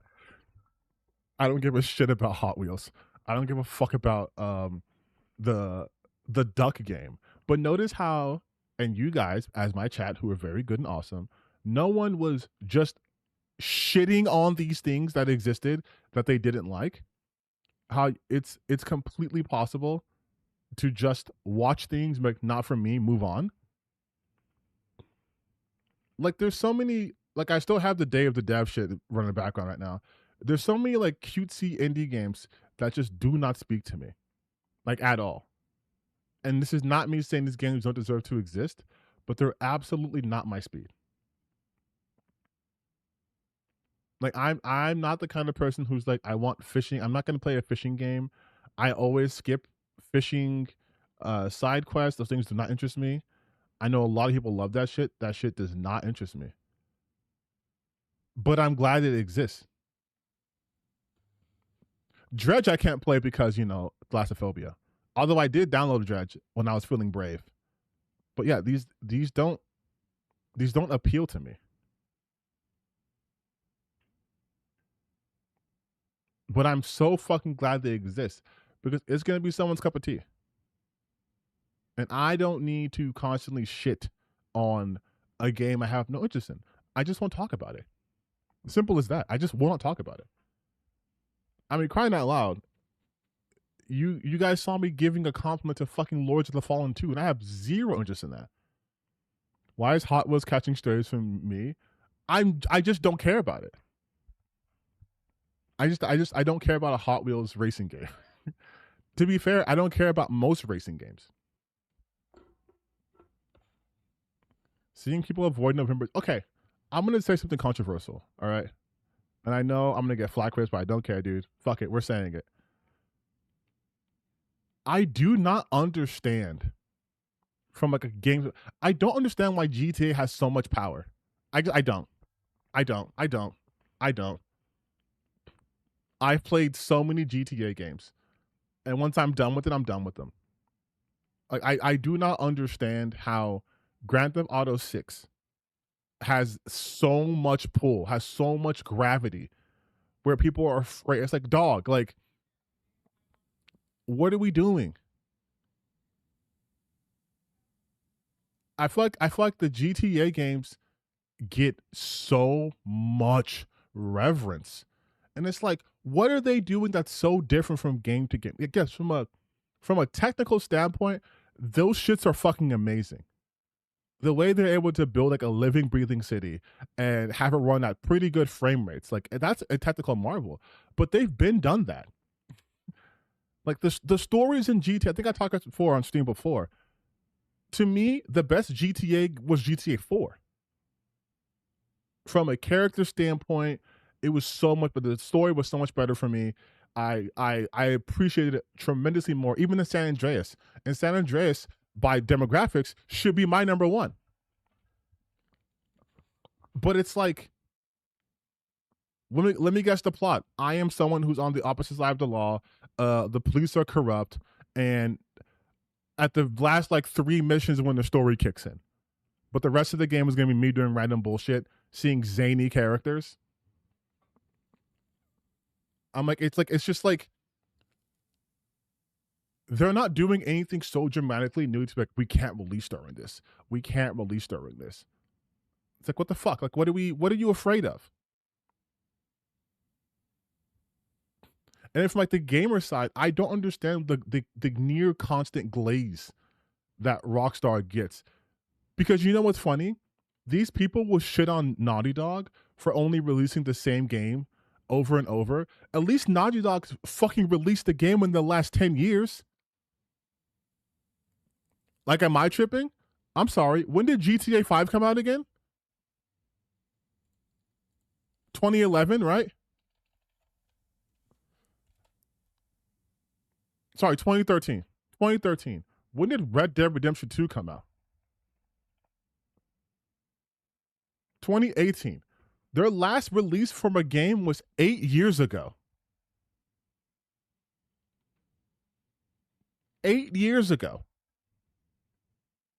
And their last release for a GTA game was 13 years ago.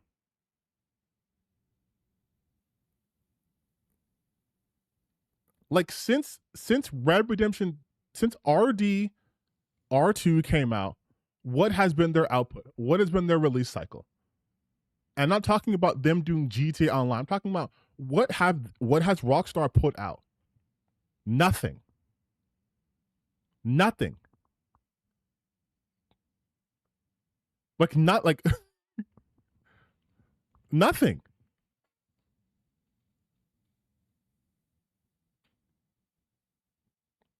Like, they've put out no game.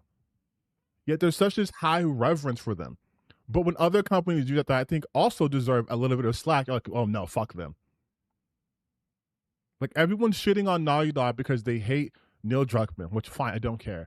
But at least in the last 8 years, they put out a game. At least in the last 8 years. Are you really trying to hit on Rockstar? They make the best games of all time. I don't believe Rockstar makes the best games of all time. That's what I'm talking about, though. That's what I'm talking about. Art takes time. You can't rush art. I know that. But TLU releases the same game over and over and over. It's like you didn't hear a single word I said, and you went into defense mode for Rockstar. I literally just said, at the very least, they put out a game in the last 8 fucking years. Rockstar won't even give you a goddamn remake of an old game.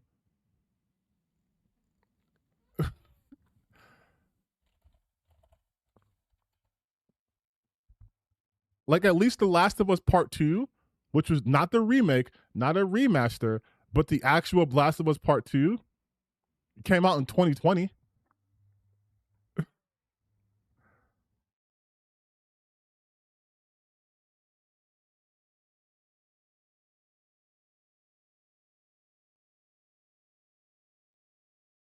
Did they remasters? No, they passed off Rockstar passed off the remasters to a different company.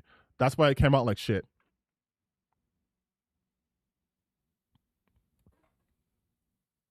The remasters for the Rockstar games were not by them. I think it was not Async. That's not like Aspire or something, but it wasn't them. But again, someone said you can't rush art. You can't take time. Exactly. That's my whole point too. Yeah, I meant themselves. That's my whole point too, though. Intergalactic has been in development for who knows how long. That's their brand new IP coming up, right? But people are shitting on Naughty Dog because all you guys made in this last console generation was just The Last of Us. And I'm like, Rockstar had nothing. Oh, I'm sorry. They released Red Dead Redemption 2. They released one game.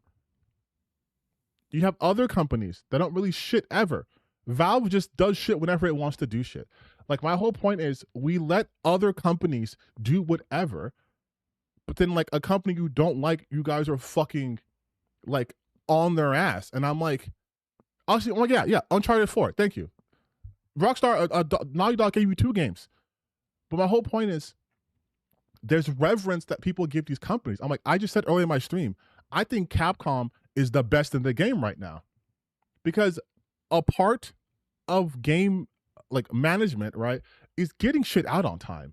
or at least at a reasonable clip. You might not get a Devil May Cry game every year. You might not get a Resident Evil game every year. You might not get a Dino Crisis game fucking ever. But at the very least, they are putting out games for you to play at a consistent clip. Capcom released fucking Pragmata just this year alone, right? Year's not even done yet. Just this year alone, we got a new Resident Evil game, Requiem. We got Monster Hunter Stories 3. We got Pragmata. We're getting Onimusha. 4 games in 1 year. And Capcom games aren't some ugly, unpolished looking shits. Not in the last 6-7 years.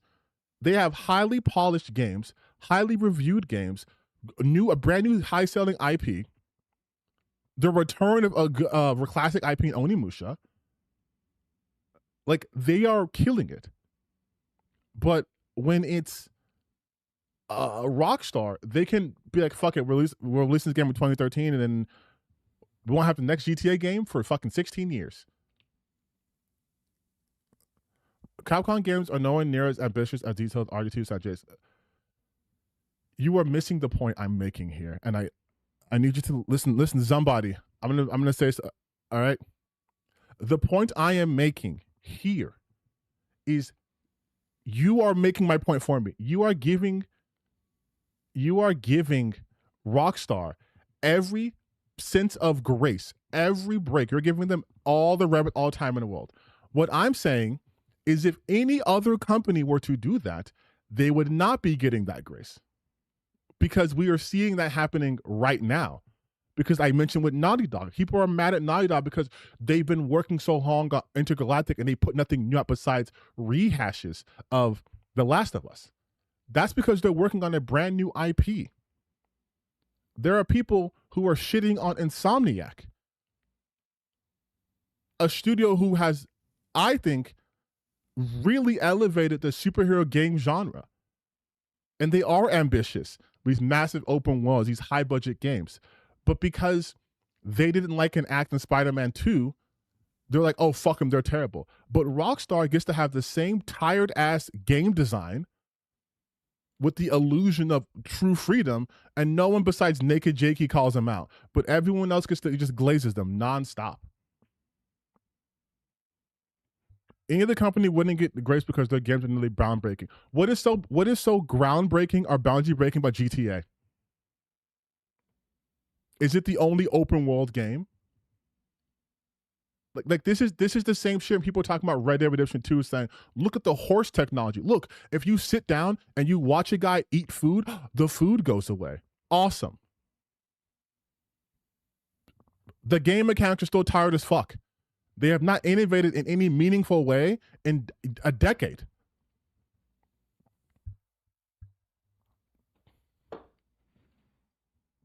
GTA, Rockstar focuses on technical things.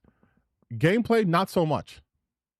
Bro, play any other open world sandbox game compared to San Andreas, then look how 22 again can't be surpassed. Why do you keep bringing up San Andreas? Like, dog, you are, I don't know if like Rockstar fucking like saved your life or something, but you are riding them hard, dog. You are riding them hard. Like, if you wanna play this game, Spider-Man 2 allows you to web swing and fly and do all this shit.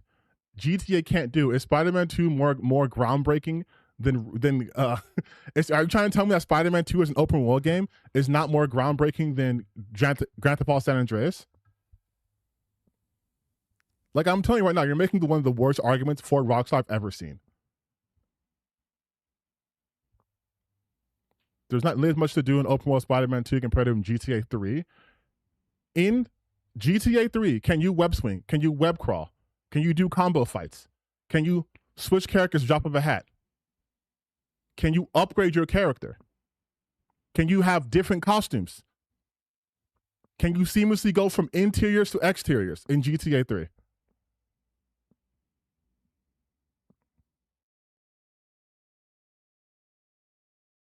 Can I go to Rampage and drive cars Batman 2? No, but I can throw cars around. I can surf. I can skim the surface of the like the Hudson River. I can explore basically the entirety of New York. Like, dog, you're not good at this. You're not good at this. You're boring me. Because now you're making such an impossible argument. You've walked yourself into a corner. I don't know why you're glazing Rockstar. It's so hard. Spider-Man can't do whatever he wants. He can't attack civilians. It's not an open world. Do you think attacking civilians is the marker of an open world?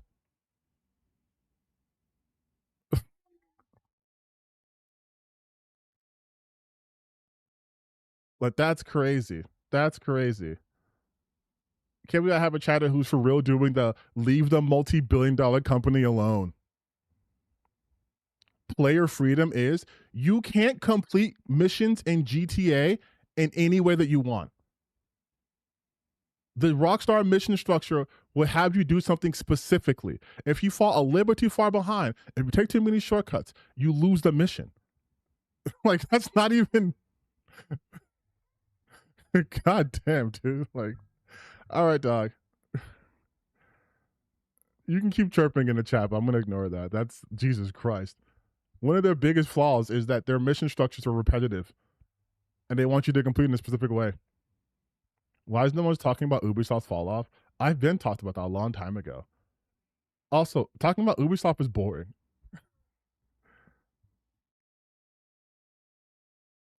Ubisoft doesn't really do anything of interesting of note.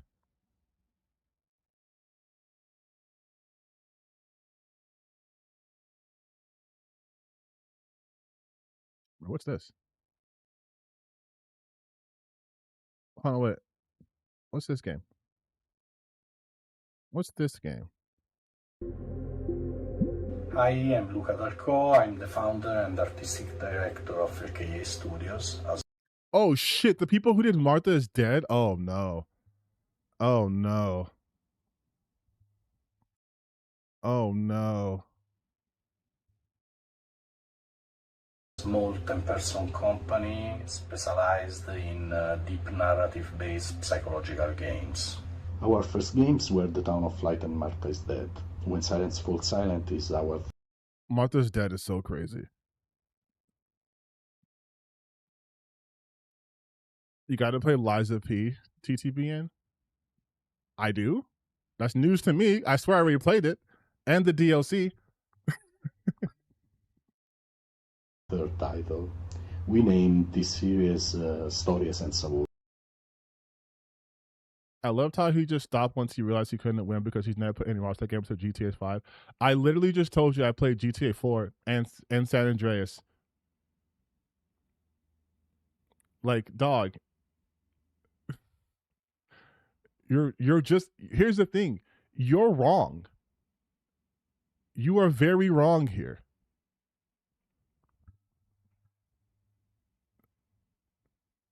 Like, but you've had your time.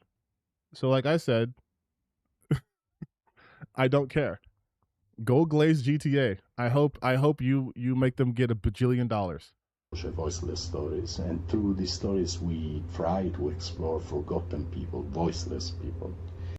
I should know that San Andreas hasn't been beaten by any non-Rockstar game. All right, dude.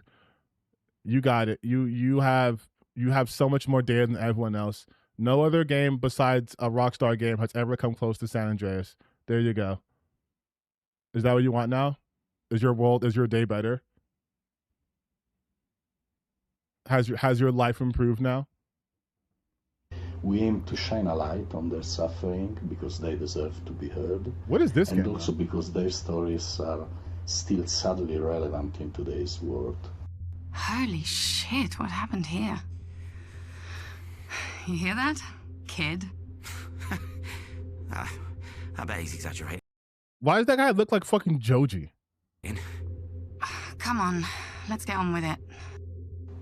When Silence Falls Silent is a dark psychological thriller with horror undertones set in Italy in the early 1990s.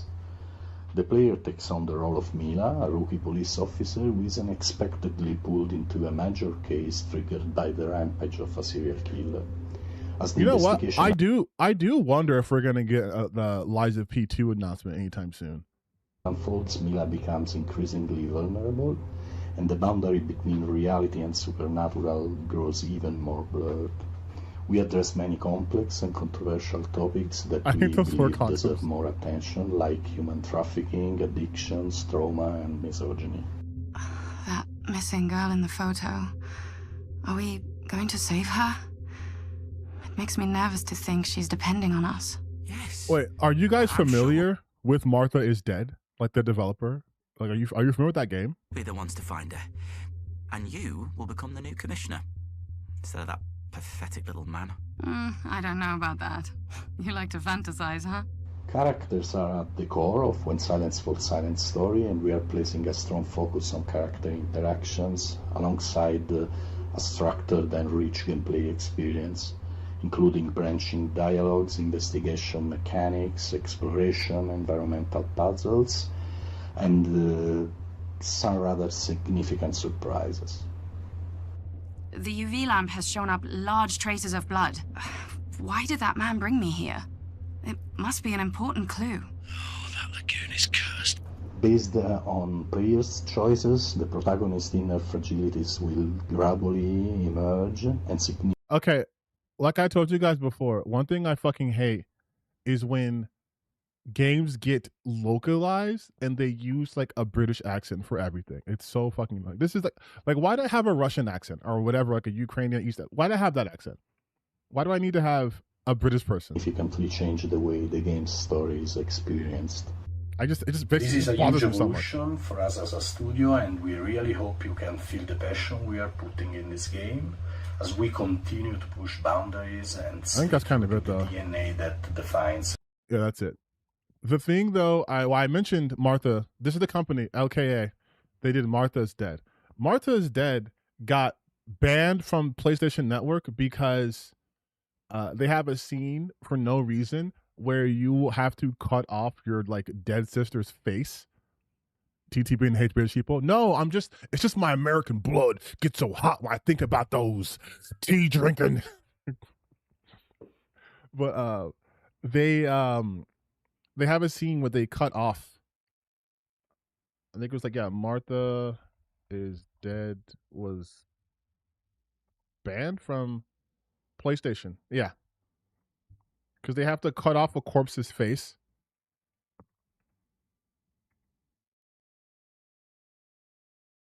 It was crazy. And the game isn't even that good. Like that's the whole thing. But yeah, they were there's a scene where you have to slice off a corpse's face. Like all the way off.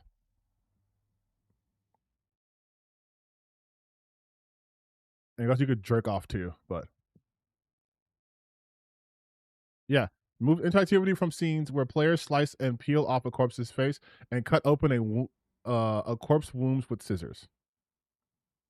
And it was one of those scenes where it was like, this is just to make it like, ooh, edgy and not like furthering any sort of story or anything like that. Oh shit, my download finished. I got too caught up chirping. I didn't realize my download finished.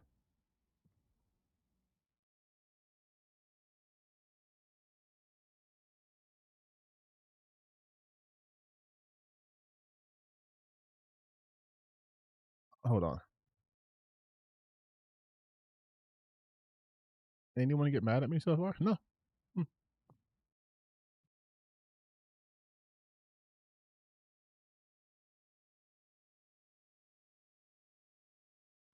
By the way, if you guys aren't following me on the Hell site, you're missing out because sometimes I just drop absolute bangers.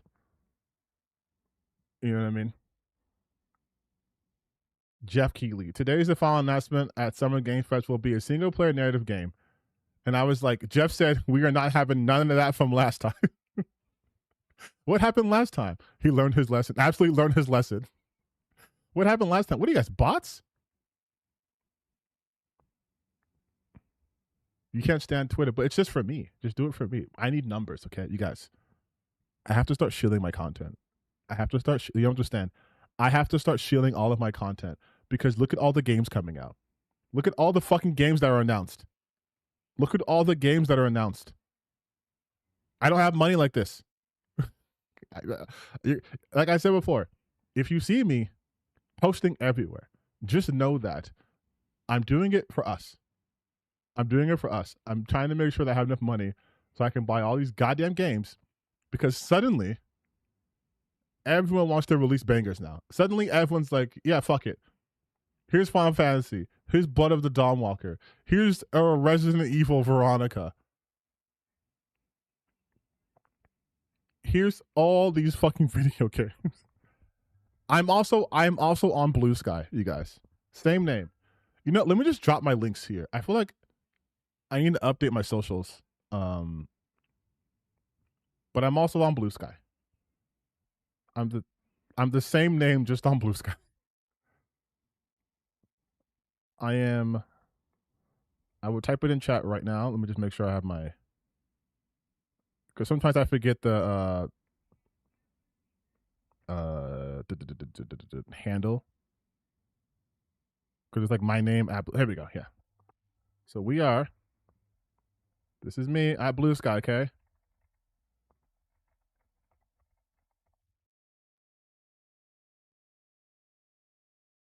I am at, that's my Blue Sky handle. And yeah, we barely got gacha games. This has been a fucking great. This was a good Summer's Game Fest. I'm very glad I did not pay to go down there though. No gacha games since Wuthering Waves already released. True, actually. So technically, no gacha games. Lillian, gacha games are typically they are the anime-looking games, and the whole point of it is you spend a lot of money trying to unlock new characters. So will I replay Wolf Among Us when it comes out? Yes. When it comes out, absolutely.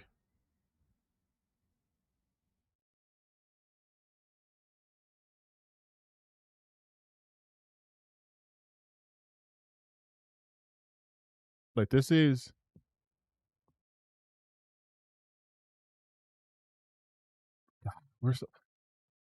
don't y'all just fucking love video games, man? Like my whole timeline is going crazy. Just about video games. Oh, apparently, there's an update on Marvel 1943, which I thought was canceled. Do I remember TGS? Yep. Oh, we have Tokyo Game Show. We have Gamescom. I'm expecting all the games people were talking what they wanted to have in this time, like no news for like Darksiders or no news for other. That's gonna happen definitely. That's gonna happen definitely at Game Awards. You trying to we're doing the Amsterdam demo today. Fucking nighttime. We doing it today.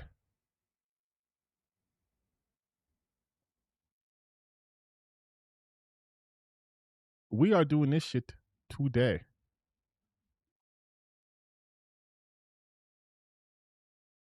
But I will also say this, going a little bit back in time. Deborah Wilson.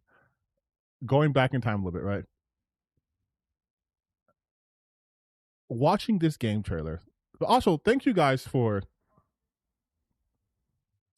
joining this stream so far. I appreciate that. I know I don't normally stream. According to one of my chatters, I don't stream during sane hours. Like typically, they're right. I would have started my stream. It's 5:15 p.m. PST. I would have started my stream at like 7 o'clock. So fairs is fairs. But I appreciate you guys coming out.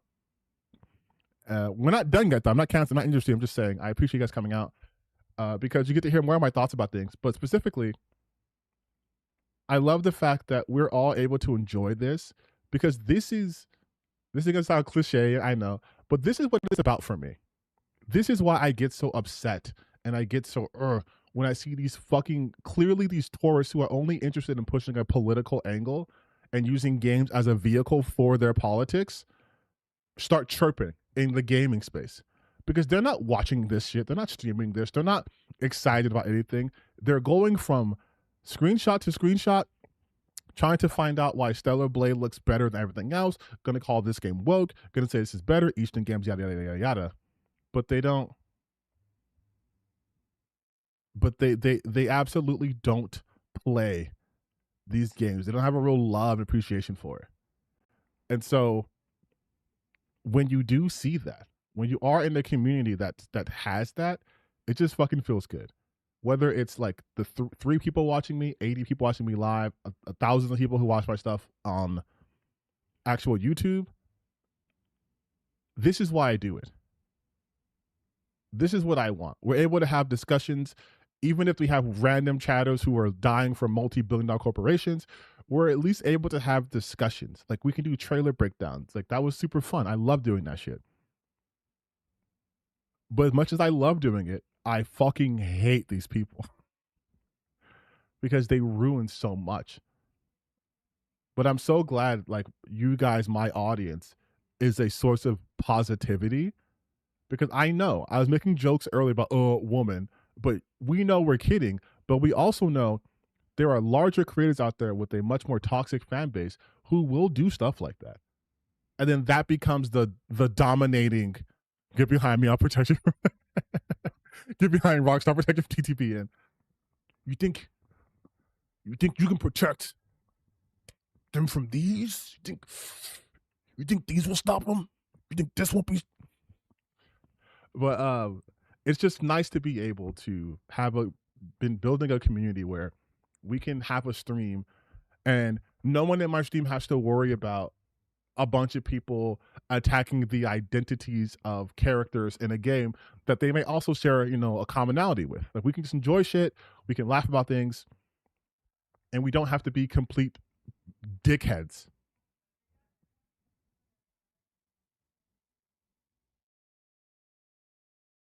And I just really appreciate that.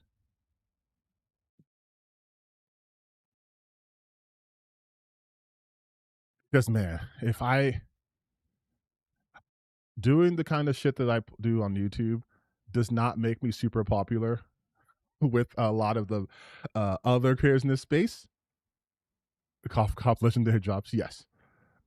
But it's nice that there are just basically some sane people.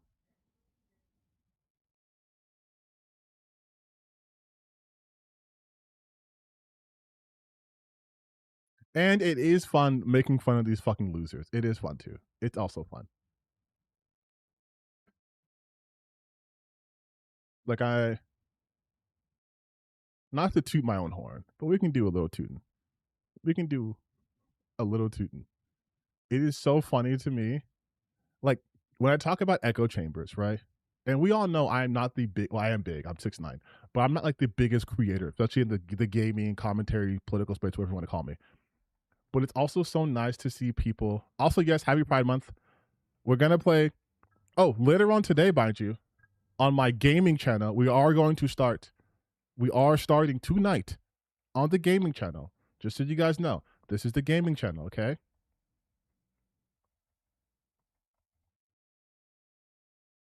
On YouTube, we're going to start. Sorry, we're closed for Pride Month. We're doing Pride Month for Sorry, we're closed. I'll probably do that around 7 o'clock tonight. So I'll end the stream in probably 40 minutes at 6, take a break, come back, stream on the other channel. But speaking of that, you're going to stream Wolverine. I don't have a PS5. Why do you think I'm doing 2 streams today and I'm streaming on Sunday? I can't stream on Saturday, actually, because I have a birthday party. We got to work to get a PS5. I got to increase my output, all right? But going quickly about echo chambers. There are these huge content creators who are super anti-woke and I think they have such a huge pull. And then you go on, mind you, there's a reason why I stay on the Hell site. But you go on the Hell site and you, as a small content creator, can make a post like this. Because listen, at this point, if Asmongold gets to farm off of smaller creators like he does with Huith and Nayara, why can't I farm off him? This is him talking about God of War Laufey and how she's ugly and whatever. See, he's so afraid to say this. Here's the reality. Here's the reality. Here's the reality, right? And you know it. You know that they keep replacing characters that are white and male with characters that are non-white and non-male. And the reason why is they want to push a social agenda. Which has nothing to do with God of War, mind you. That's the reason why they want to do it. It's not because the character was too boring. It's not because people weren't interested in it. It's because they're pushing it for a social agenda. That's the same reason why you see a lot of gay and trans stuff in video games. Nobody's asking for that, but they still keep getting it. Do you think that any It's so fun he can say shit like that and then try to be like, I'm not hateful, I'm not spiteful. person that actually wants to play like a character that looks this way? I don't think that they really do. I don't. I think guys have no problem playing female characters, but she's got to be really hot. Which means, like I mentioned on my YouTube page, that means you do have a problem playing female characters. But we're not going to go through his whole thing because he's fucking dumb and stupid. But that's why I wrote, Asmongold looks like he had to bribe his way onto Earth. Why the fuck is he chirping? How's Code Violet doing? How's the First Ascendant doing? Fucking dumbass. 2,000 likes. Like, it's just so interesting to me that these people who try to build themselves up as these arbiters of common sense and what have you, when actual people hear what they have to say, like real people who aren't in their audience, they fucking blow them out. The whole thing happened to Stavros. Stavros just said this guy gets no pussy, and he blacked out and crashed out for a week straight. Because when he's not surrounded, like people like Asmongold, those kind of creators, they're not surrounded by their community, they can't handle any sort of diversity of thought or any adversity. They shrink. But like people in this community know that I don't fucking shrink. I'm not, and a lot of things too I'm realizing is, like, fuck it, I'm gonna say, I think people like Naira, especially Naira, and like Huith have shown without question that a lot of people were initially just afraid to ever talk about I put some kind of trigger warning, my bad. But those two creators specifically, granted because they're mutuals, but those two creators specifically on a platform which hates trans people, hates minorities, will amp up any right-wing sentiment. Asmongold has the ear of like Elon Musk, but on this very platform that Musk owns and manipulates, they consistently blow him the fuck out to the point where he spends an inordinate amount of time on his own stream, broadcast to his hundreds of thousands of followers, about these two content creators that combined have a CCV of like 100. He's so wildly insecure, but he needs his audience. He needs his echo chamber to support him because no one in the real world, the vast majority of people, do not have his viewpoints. They think he's disgusting. And he's like, yeah, like Stavros, he has no career. Stavros is in a fucking Oscar-nominated film. And everyone's tired of these people complaining about everything all the goddamn time. So that's another thing too. Like, these people though, they have such an echo chamber. And they know that, which is why they will never leave that echo chamber. So like, that's why I think it's hilarious when small accounts like myself, who don't even have that much motion when it comes to on Twitter and YouTube, I'm realistic, get fucking dominated by people like me. To now they're dedicating significant portions of their streams to talk about these creators. Why? Because we dared to say, you guys are fucking weird, and I don't care about your nasty ass, disgusting audience. And now they're like, oh, wait a minute. What are they gonna do? Call me the N-word? Oh, I haven't heard that 1,000 times. Like, look at your boy Chud the Builder. Like, he's like, that's not. Once you show that these strategies are not effective, and once you show that you are not afraid to talk about them, because the worst thing that happens is their audience goes, you're obsessed, you're obsessed, you're obsessed. All right. Now what? Does that defeat what I actually said? No. And then they'll be like, well, he only attacks you because they attack him. Also false. He just in that clip was talking about how no one wants to see trans or gay people in video games, but they're forcing it. That is an attack on gay and trans people. Especially during Pride Month. Like you see, not just him. I just use Asmongold as an example, but there's a ton of other creators who every time it's Pride Month have to come out and say, we need a straight month. Why is no one talking about men's mental health? Why aren't you talking about men's mental health outside of it being in Pride Month? You're complaining about God of War Lafay because, you know, they changed characters. Why aren't you complaining about Stellar Blade Blood Rain changing characters? You complained about Ghost of Yotei. Why not this game? You're these big, tough men, and you can't play a game because a girl's the lead. Like, that's another reason why I do what I do. And you want to know something funny? Here's the same thread, right? Someone tried to be like, definitely an Asmon orbiter. Deleted his posts. Deleted his posts. I didn't block him. I didn't ban him. Just deleted his posts. Because when they actually had to confront me, they ran scared. Because when I match their energy, this is what happens. This is why a lot of smaller creators are doing this shit now. Because when you match energies, they think they can pick on easy targets. That's another thing too. They think, oh, well, this person has only 8,000 subscribers on their YouTube channel. They only have this many views. Okay. And then you try to come for them and you get blown out and you're like, oh shit, I didn't expect resistance. That's how people like Asmongold, Tectone, all those Chibi, that's how they all work. They go after targets that they know. Look at Ethan Klein, right? Ethan Klein went after Denims, Frogan, and Caseytron. Why? Because he has more social influence and financials and capital than they do. That's why. That context. By the way, Denims basically won by doing nothing. Ethan actually beat himself with his own precedent. But it's that mentality. And that's why I do this shit. Because I hate this shit so much. You have these fucking... Listen, I grew up with superheroes and shit, all right? I grew up watching Power Rangers. I grew up watching all that shit. I don't like bullies. I don't. I fucking don't. I don't like bullies at all.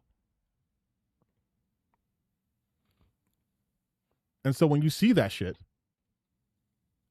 and you see how they think that they can get away with it, and then you tell them that they can't, you show them that they can't, look how they react. My channel is growing. Yeah, it is growing. And that's another thing too. I'm very thankful for anyone who decides to follow me, to subscribe, or even just watch a video. But I'm not trying to do everything and anything to get more subscribers, more subscribers, more subscribers. This isn't my job.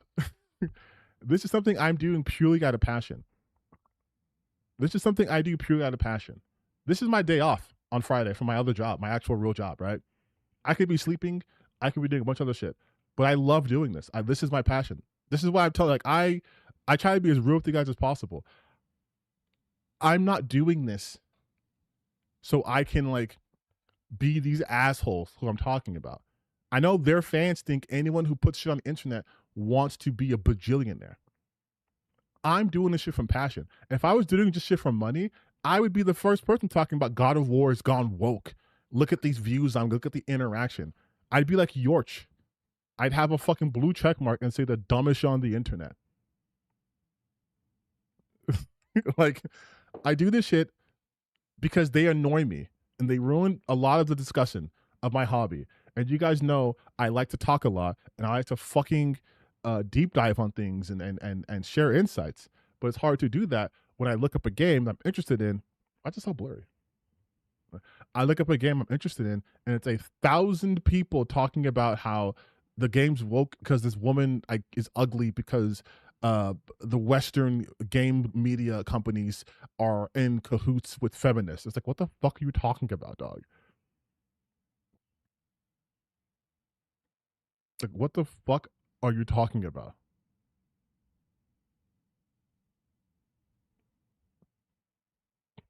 But that's why I appreciate you guys.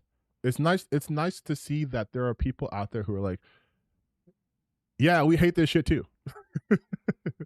We hate this shit also. I just want to watch this.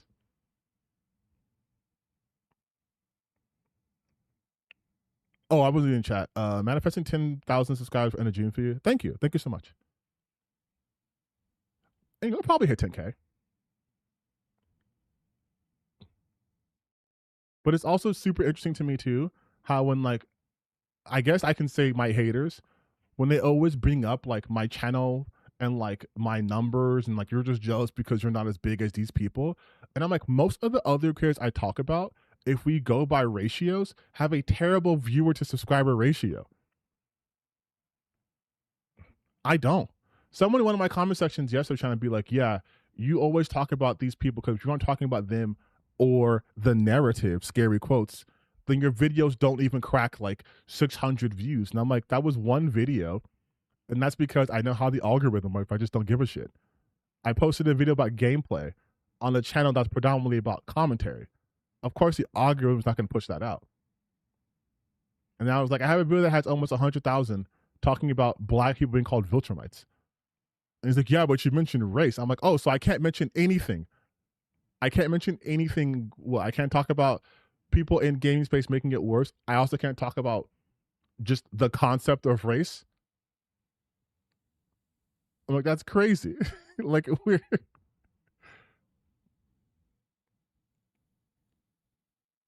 Like, yeah, dog, I'm going to talk about this shit because this is the shit that I care about. This is the shit that affects me. If you don't like that, don't fucking watch. I'm never going to force anyone to watch my stuff. But, like, I'm going to talk about it to provide counterpoint. Otherwise, we are stuck. We are stuck doing the same shit that was the reason why they got big in the first place. And I think everyone should be fighting against this shit because it's annoying.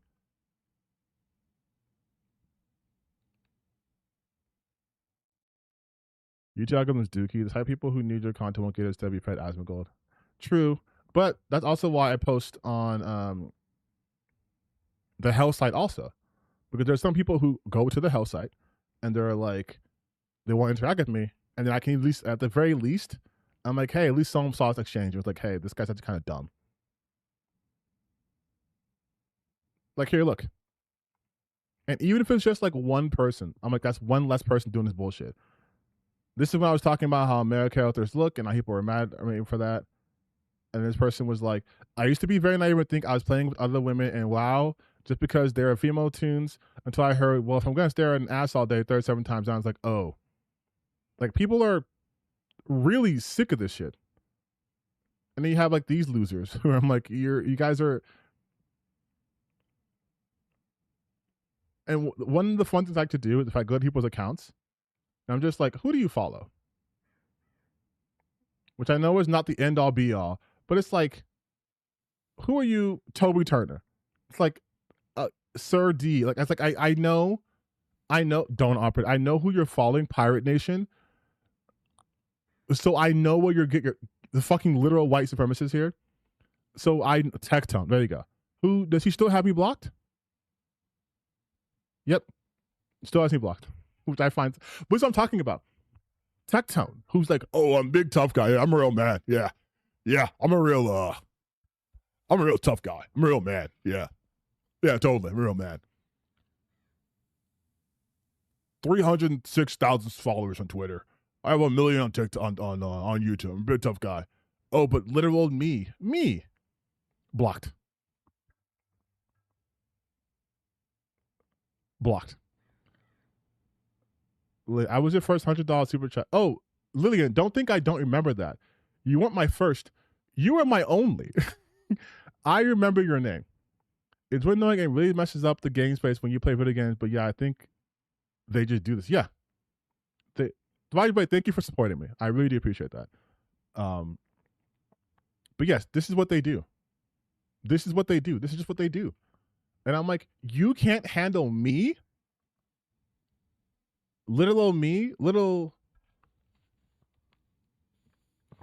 You can't handle me just saying this is why you're wrong, but you're big tough guys.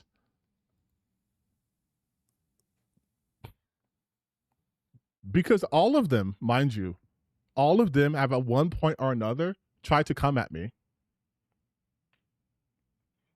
Usually what happens is Asmongold mentions me, and then suddenly they flood in, right? But I've been pre-blocked by so many of these people. And I do take that as a sign of they don't want to deal with me. Because if we had to have an actual conversation, I'd be right. Like, you know who else has me blocked, which is so fucking funny? Because you mentioned George Torch. John Delarose, the guy who beats his wife.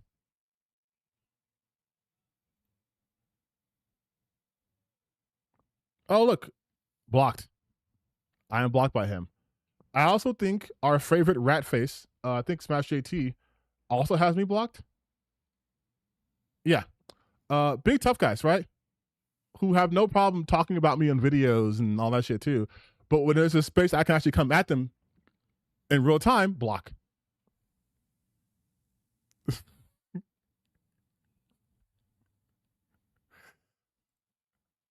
This is just to show you. This is just to show you. Don't get too caught up. Don't get too caught up in their numbers.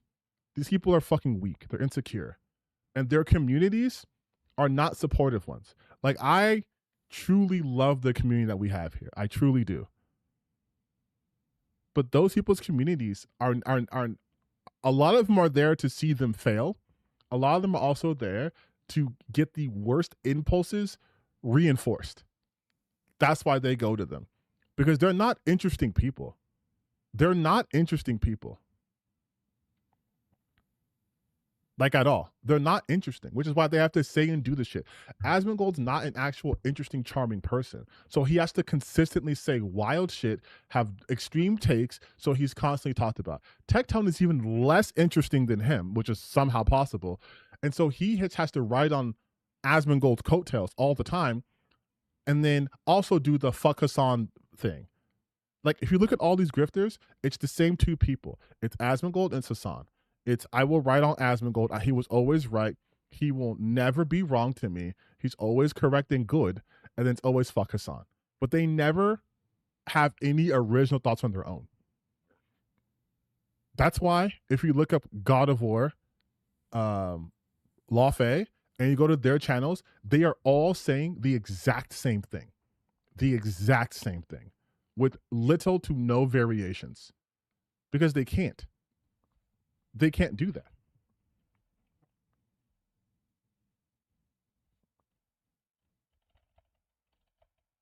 It's always the same shit. It's always the same shit. It's always the same shit.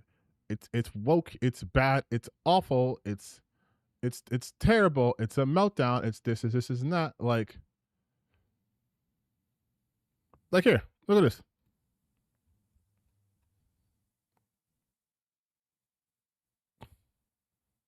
I don't even know whose person is. Manix. God of War Lawfey meltdown just went nuclear. God of War creator says Lawfey is real as Dookie, which is weird because Tyrone Magnus also said he liked the trailer. But if we just cut to the ship, we just say woke. Oh, Manix again. God of War Lawfey gets destroyed. Sony crashes out. But if we just say God of War Lawfey, let's just say woke. That's what they actually call it, woke. God of War Lawfey is a warning. Accept her. And of course, we're going to use a AI generated because we suck. Gay Station does it again. God of Cuck. Calling out Sony ponies and their hypocrisy. God of War Lawfey. Backlash. Sony has an agenda and it's going to cost them millions. God of Woke. The woke mind viruses claim God of War. God of War created backpros after unfiltered rant betrays woke fan. By the way, Rev Says Death is such a shit content creator. Oh my god, dude. No original thoughts. No original thoughts. This one's not a bad video. I don't think. This is like a conspiracy video. Oh, 8-bit Eric. This is probably the most like success God of he's War had thing, though, on a video in the longest time. Right? The guy has almost 100,000 subscribers. But this is what I'm talking about. This is what I'm talking about, right? By the way, the reason why I'm mentioning 8-Bit here too is because recently, like very recently, he was all again trying to pop off on this shit too. It was, where is it? Looking, hey, first one, High Guard happened. No. He learned his lesson. It was, yeah, here we go. No one is mad because you play as a woman. People are counting God of War off because it looks bad. The design looks weak. The gameplay looks bland. The whole thing feels uninspired. And instead of accepting that criticism, people are pretending chud gamers only hate it because of female lead. That's the real cope. If you don't like it, don't buy it, is what people say when they can't defend the game.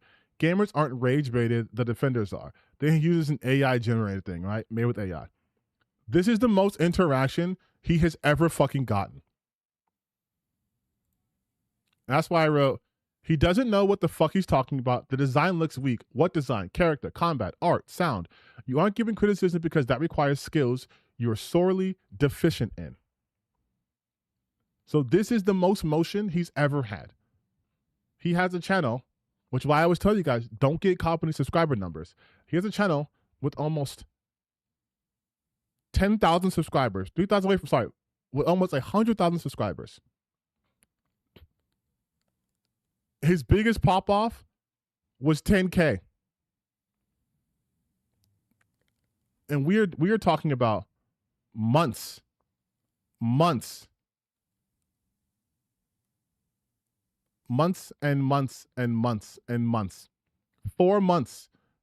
That was his biggest pop off. That's it, right? Now, for comparisons,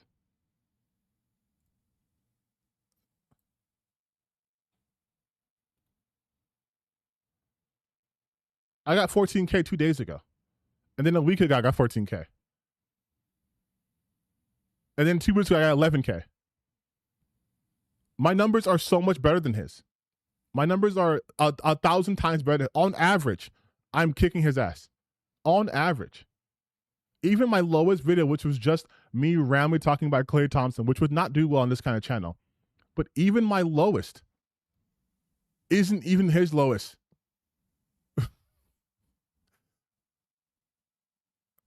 Like my lowest is one of his higher average ones.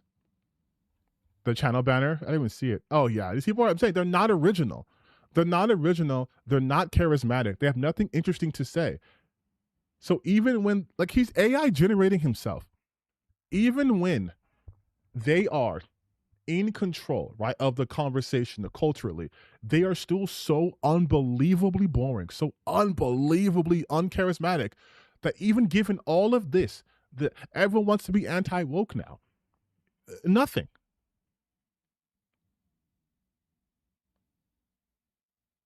Like, and he's trying to milk the God of War shit. Like, look at me, man, I was one and done. One and done. We moved on. And the only reason why he popped up is because he's talking about David Jaffe. His own shit, no one cares. Just listen to him. No one is mad about God of War Laufey because you play as a woman. People are clowning this new game because it looks bad. The design looks weak. The gameplay... He's reading off his tweet, mind you. It looks bland. The whole thing feels uninspired. And instead of accepting that criticism, people are pretending that chud gamers only hate it because of the female lead. That's the real cope. If you don't like it, dope. Gamers aren't rage baited. The defenders are. Karen of War might be a joke, but Sony should be taking it seriously, because once your brand new God of War game gets reduced to a meme before it even comes out, that's not just internet trolling, that's a warning sign. People are not just disagreeing. Oh, this is the most chat GPT ass thing I've ever heard. This does not look like the brutal, mythic, violent franchise they fell in love with. Other people think calling this game bad or being upset about it is lazy or toxic, and just another example of gamers rejecting anything that does not center around Kratos. And honestly, I think both sides are missing part of the truth, because this is not just about Laufey being a woman. People are like, oh, Laufey being a woman. people hate this game just because they don't like female protagonists. I'm also mad we have the same fucking microphone. No, it's bigger than that. And if you think it's about chuds hating women, you're missing the point here. And it's also not just about David Jaffe hating the direction of the game. Oh my God. It looks polished, but it does not look dangerous. It has the God of War name, but it does not have the same energy. It looks polished, but it does not look dangerous. What the fuck does that mean? See what I'm talking about? Like this is why your channel is dying. This is why, because you have no actual insight. This is just someone who parrots. It looks polished but not dangerous. He's talking about a game series that since 2018 has been selling like gangbusters. He's talking about a game series saying, oh, it looks uninspired. Dog, you are showing the trailer. You are like I said in my video, right here, you can grow up and someone can make you trans. You think it's like, not this part. How did I mention that? Yeah, right here. And notice the difference in like God of War games. They really hyped up quality. How badass she was. Now you get to actually see how badass she was. Oh, are you interested in like Egyptian mythology? Well, there's Sekhmet. Like you're telling me this looks boring and bad and uninspired?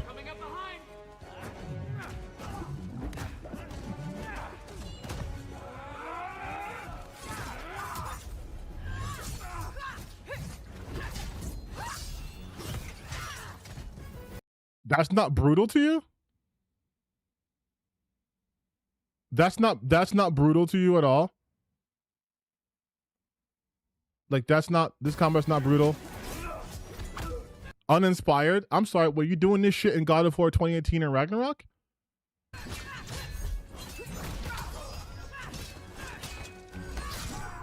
Now, to answer, so handsome. But like this is what I meant though. Like people like him, they're not original thinkers. They don't have the capacity to have insight. So that is why when you look at their channels, it is this same shit over and over and over and over and over again, to the point where they've, like I've been saying for over a year now, they cannibalize their own audiences. Because again, he's not the only one who said this shit is woke, right? God of War thing though, if it wasn't called God of War, to me this feels like one of those trailers that someone had. So these are the bigger ones, right? And Demon's obviously one of the bigger ones. So he's going to always get the views on this shit. But all he does is rage bait. But everyone else is trying to talk about the same thing the same way. The same thing the same way. Nothing interesting is being said. Chief Keef. My mighty Keef. But again, like nothing's interesting is being said. At all.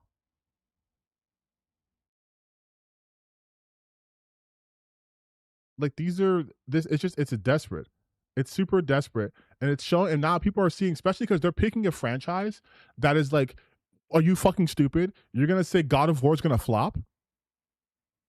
You're going to be wrong. And they know they're going to be wrong because they fully do not give a shit about gaming. They don't. They only care about their pockets. They don't give a fuck about video games. They're not going to get, like, again, he's putting Greta Thunberg on this cover. Why? And what they do, they always have to use AI generated or extremely manipulated photos. And now it's God of Cuck. Why? Because you're playing as a woman. Like, you see what I mean? All of these people do the same shit over and over and over and over and over. But they aren't interesting. Which is why they all stay in their little pockets. You will see him. We're not going to watch this video. But you will see him, and it's like, where is he on? Oh, on Twitter. I also use Twitter. But he's just staying with his fellow grifters. Pirate Nation. And then, of course, he'll be like, oh, we're defending them. Like it's It's the same shit. He just sits, Dr. Disaster. You see what I mean?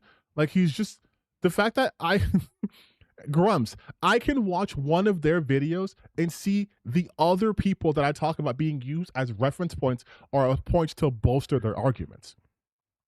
They have to stay within this bubble. They cannot have any differing opinion whatsoever.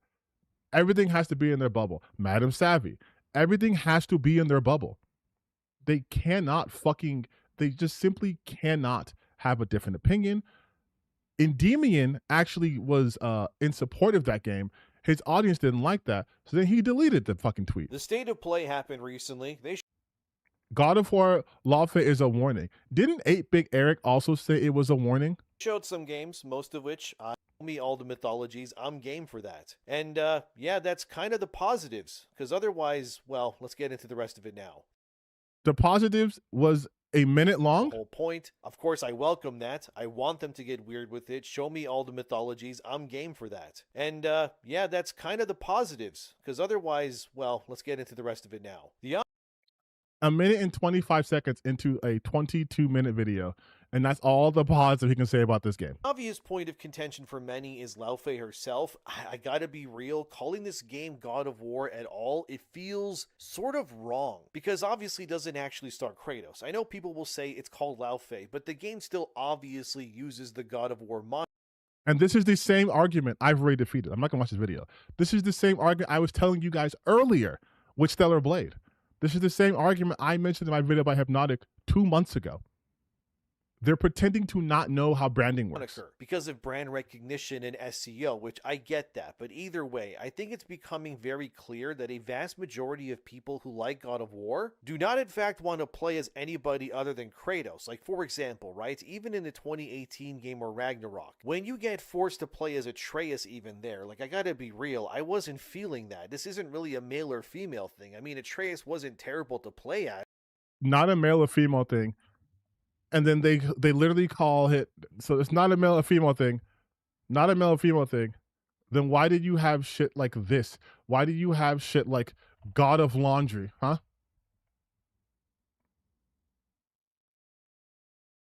Why do you have this then? If it's not a male or female thing, why do you have this? Why do you have that? Like, he tries to, this is what makes him and like Legendary Drop so annoying. They can never be truthful about fucking anything. They can't look at something being like, you guys are being crazily misogynistic about this. Because why didn't they make a game? Why didn't they make a cover that just said God of War and had Kratos on it? Like, this is what we wanted. Why is it we don't want to play as some uglified stick figure? It's not the same as not wanting to play as a woman. Why is it this shit? Why is it always this? Why is it always this? Or why is it this? If it has nothing, to me, the God of Laundry memes are just jokes. People memeing on it does not mean every criticism just they're mad you play as a woman. Not everyone's using this as a reason to hate the game. We are talking about the reasons. We are talking about why people are using this as a particular reason. The character design looks weak. The game looks uninspired. And Sony did not sell things well enough to justify why it needs to exist. Fucking, like, he's so fucking dumb. But again, this is the same argument. Come on, to compare his... Look, what the fuck? 1 day ago, it's a warning. Now it's God of War Lawfare proves we are no longer the audience. Do you see what I'm talking about? This is the same creator. Literally, except her a day ago. Now it's we're no longer the audience. Like, it's so tiring. It's so tiring. It's always the same shit non-stop with these people. It's the same shit. 9 out. It's the same. It's the fucking same argument. To compare his moveset to Kratos, it didn't feel as interesting. That much was certain to me, at least. The bow was kind of whatever. Summoning the spirit animals, it just wasn't what I wanted, right? God of War is cool because you're this big hulking dude with his blades of chaos or the Leviathan axe. You're just cutting. Leviathan axe, which is actually fucking phase weapon. Yeah, freaks left and right. That's the whole power fantasy of it. Yeah, I know people will say, well, the axe is Faye, and that's cool, good for her, but the axe is cool because it's in the hands of Kratos. Like, this is what I'm talking about. This is what I'm talking about. They have to force everything. They can't admit anything. The axe is only cool because it's in Kratos' hands. What? Like, I'm not watching this guy. This guy fucking sucks. But like, this is or the writtens do exactly. And this is in Demon's entire output, mind you. It's just this shit. It's always this shit. It's always this shit. It's always this. He's not going to talk about the fact that he deleted. You know, I'm going to try to find it. Because look at how he's talking here. But on Twitter, he deleted that shit. Actually, I actually mentioned that in my video. Why am I going to Twitter for? I put that in my video. Where he deleted his fucking tweet because his audience wasn't a fan of it.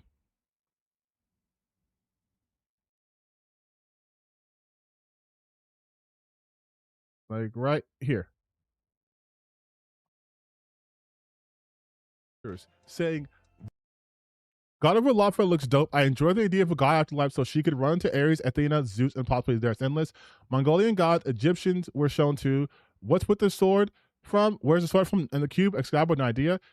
Either this looks cool. You can block me, but you know I'm right. That's what Endymion said when he saw this trailer on Twitter. And then he fucking, the God of War game looks good and getting flack for it. For a simple, the game looks good. And then he deleted the post. Good. Because if it was not that deep, why did you delete the post? Griff Matting? Because I clearly framed what I was saying in a way I didn't intend, and people like yourself lost their minds over a tweet. Calm down, it's not that deep before crying out loud.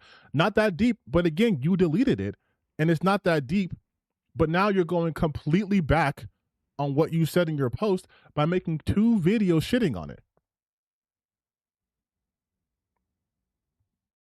Like, these people are just so fucking tiring. It's just the same performance all the time. It's the same performance all the fucking time. It's the same thing over and over and over and over and over and over and over. Let me hit that woke button. Why is it called God of War Lawfare? Why is it called Stellar Blade Blood Rain?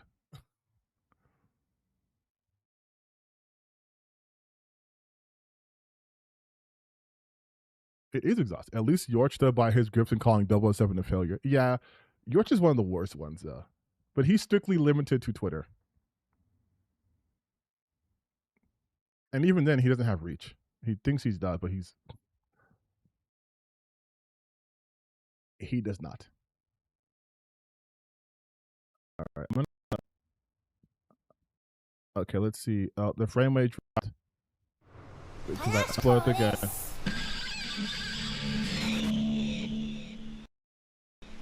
We're going to have to put the settings down for sure on this.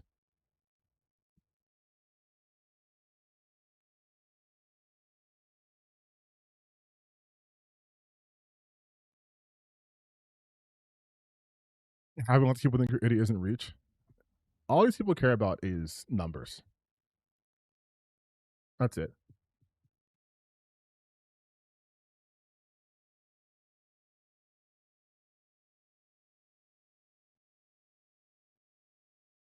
They're numbers obsessed. I'm gonna get some water. I'll be back in like a literal second.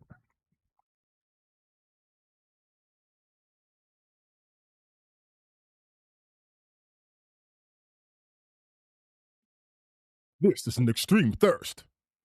Yeah, it's gaming time. Also, you want to see how big my hands are?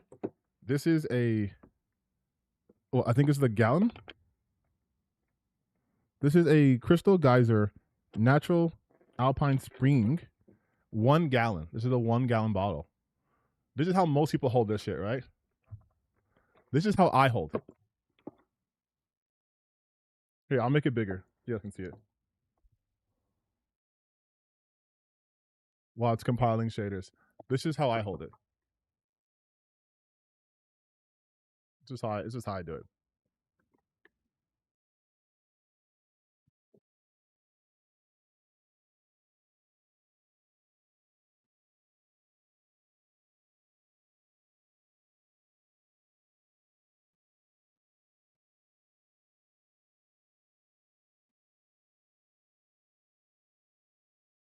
It reminds me of Andy's Pants, where all they talk about is like, oh, Andy Pants. My God, there's a woman. There's in a game, there's gay people. My God, yeah. There's not criticism. They're not capable of actually critiquing anything. Just like pointing out what a game has is not a critique. Your critique cannot be a valid critique cannot be based on the identity of what you're critiquing. You can't be like, oh, this game sucks because there's a black person in it. That's not a critique. Like, even speaking in terms of validity or not, that's literally not a critique.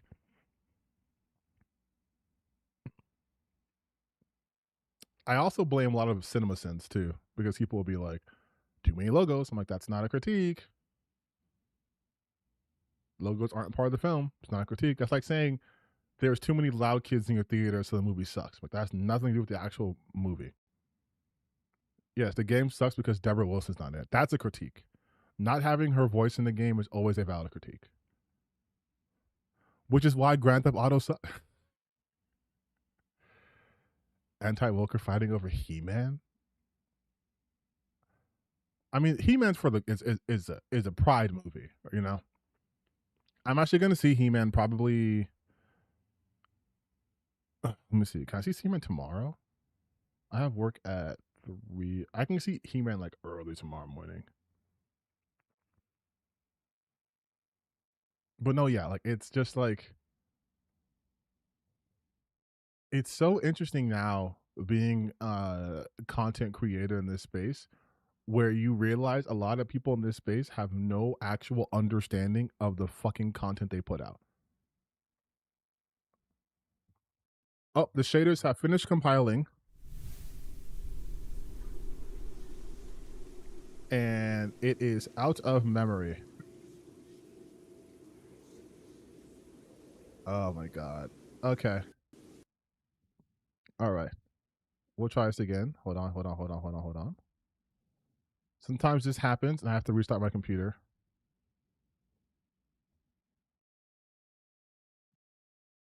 Why does everything matter when it's a woman or person of color? Same thing happened in Gabota. It's because these people are racist losers. That's it. They're bigoted losers. Everything has to revolve around their bigotry. Or it can't exist.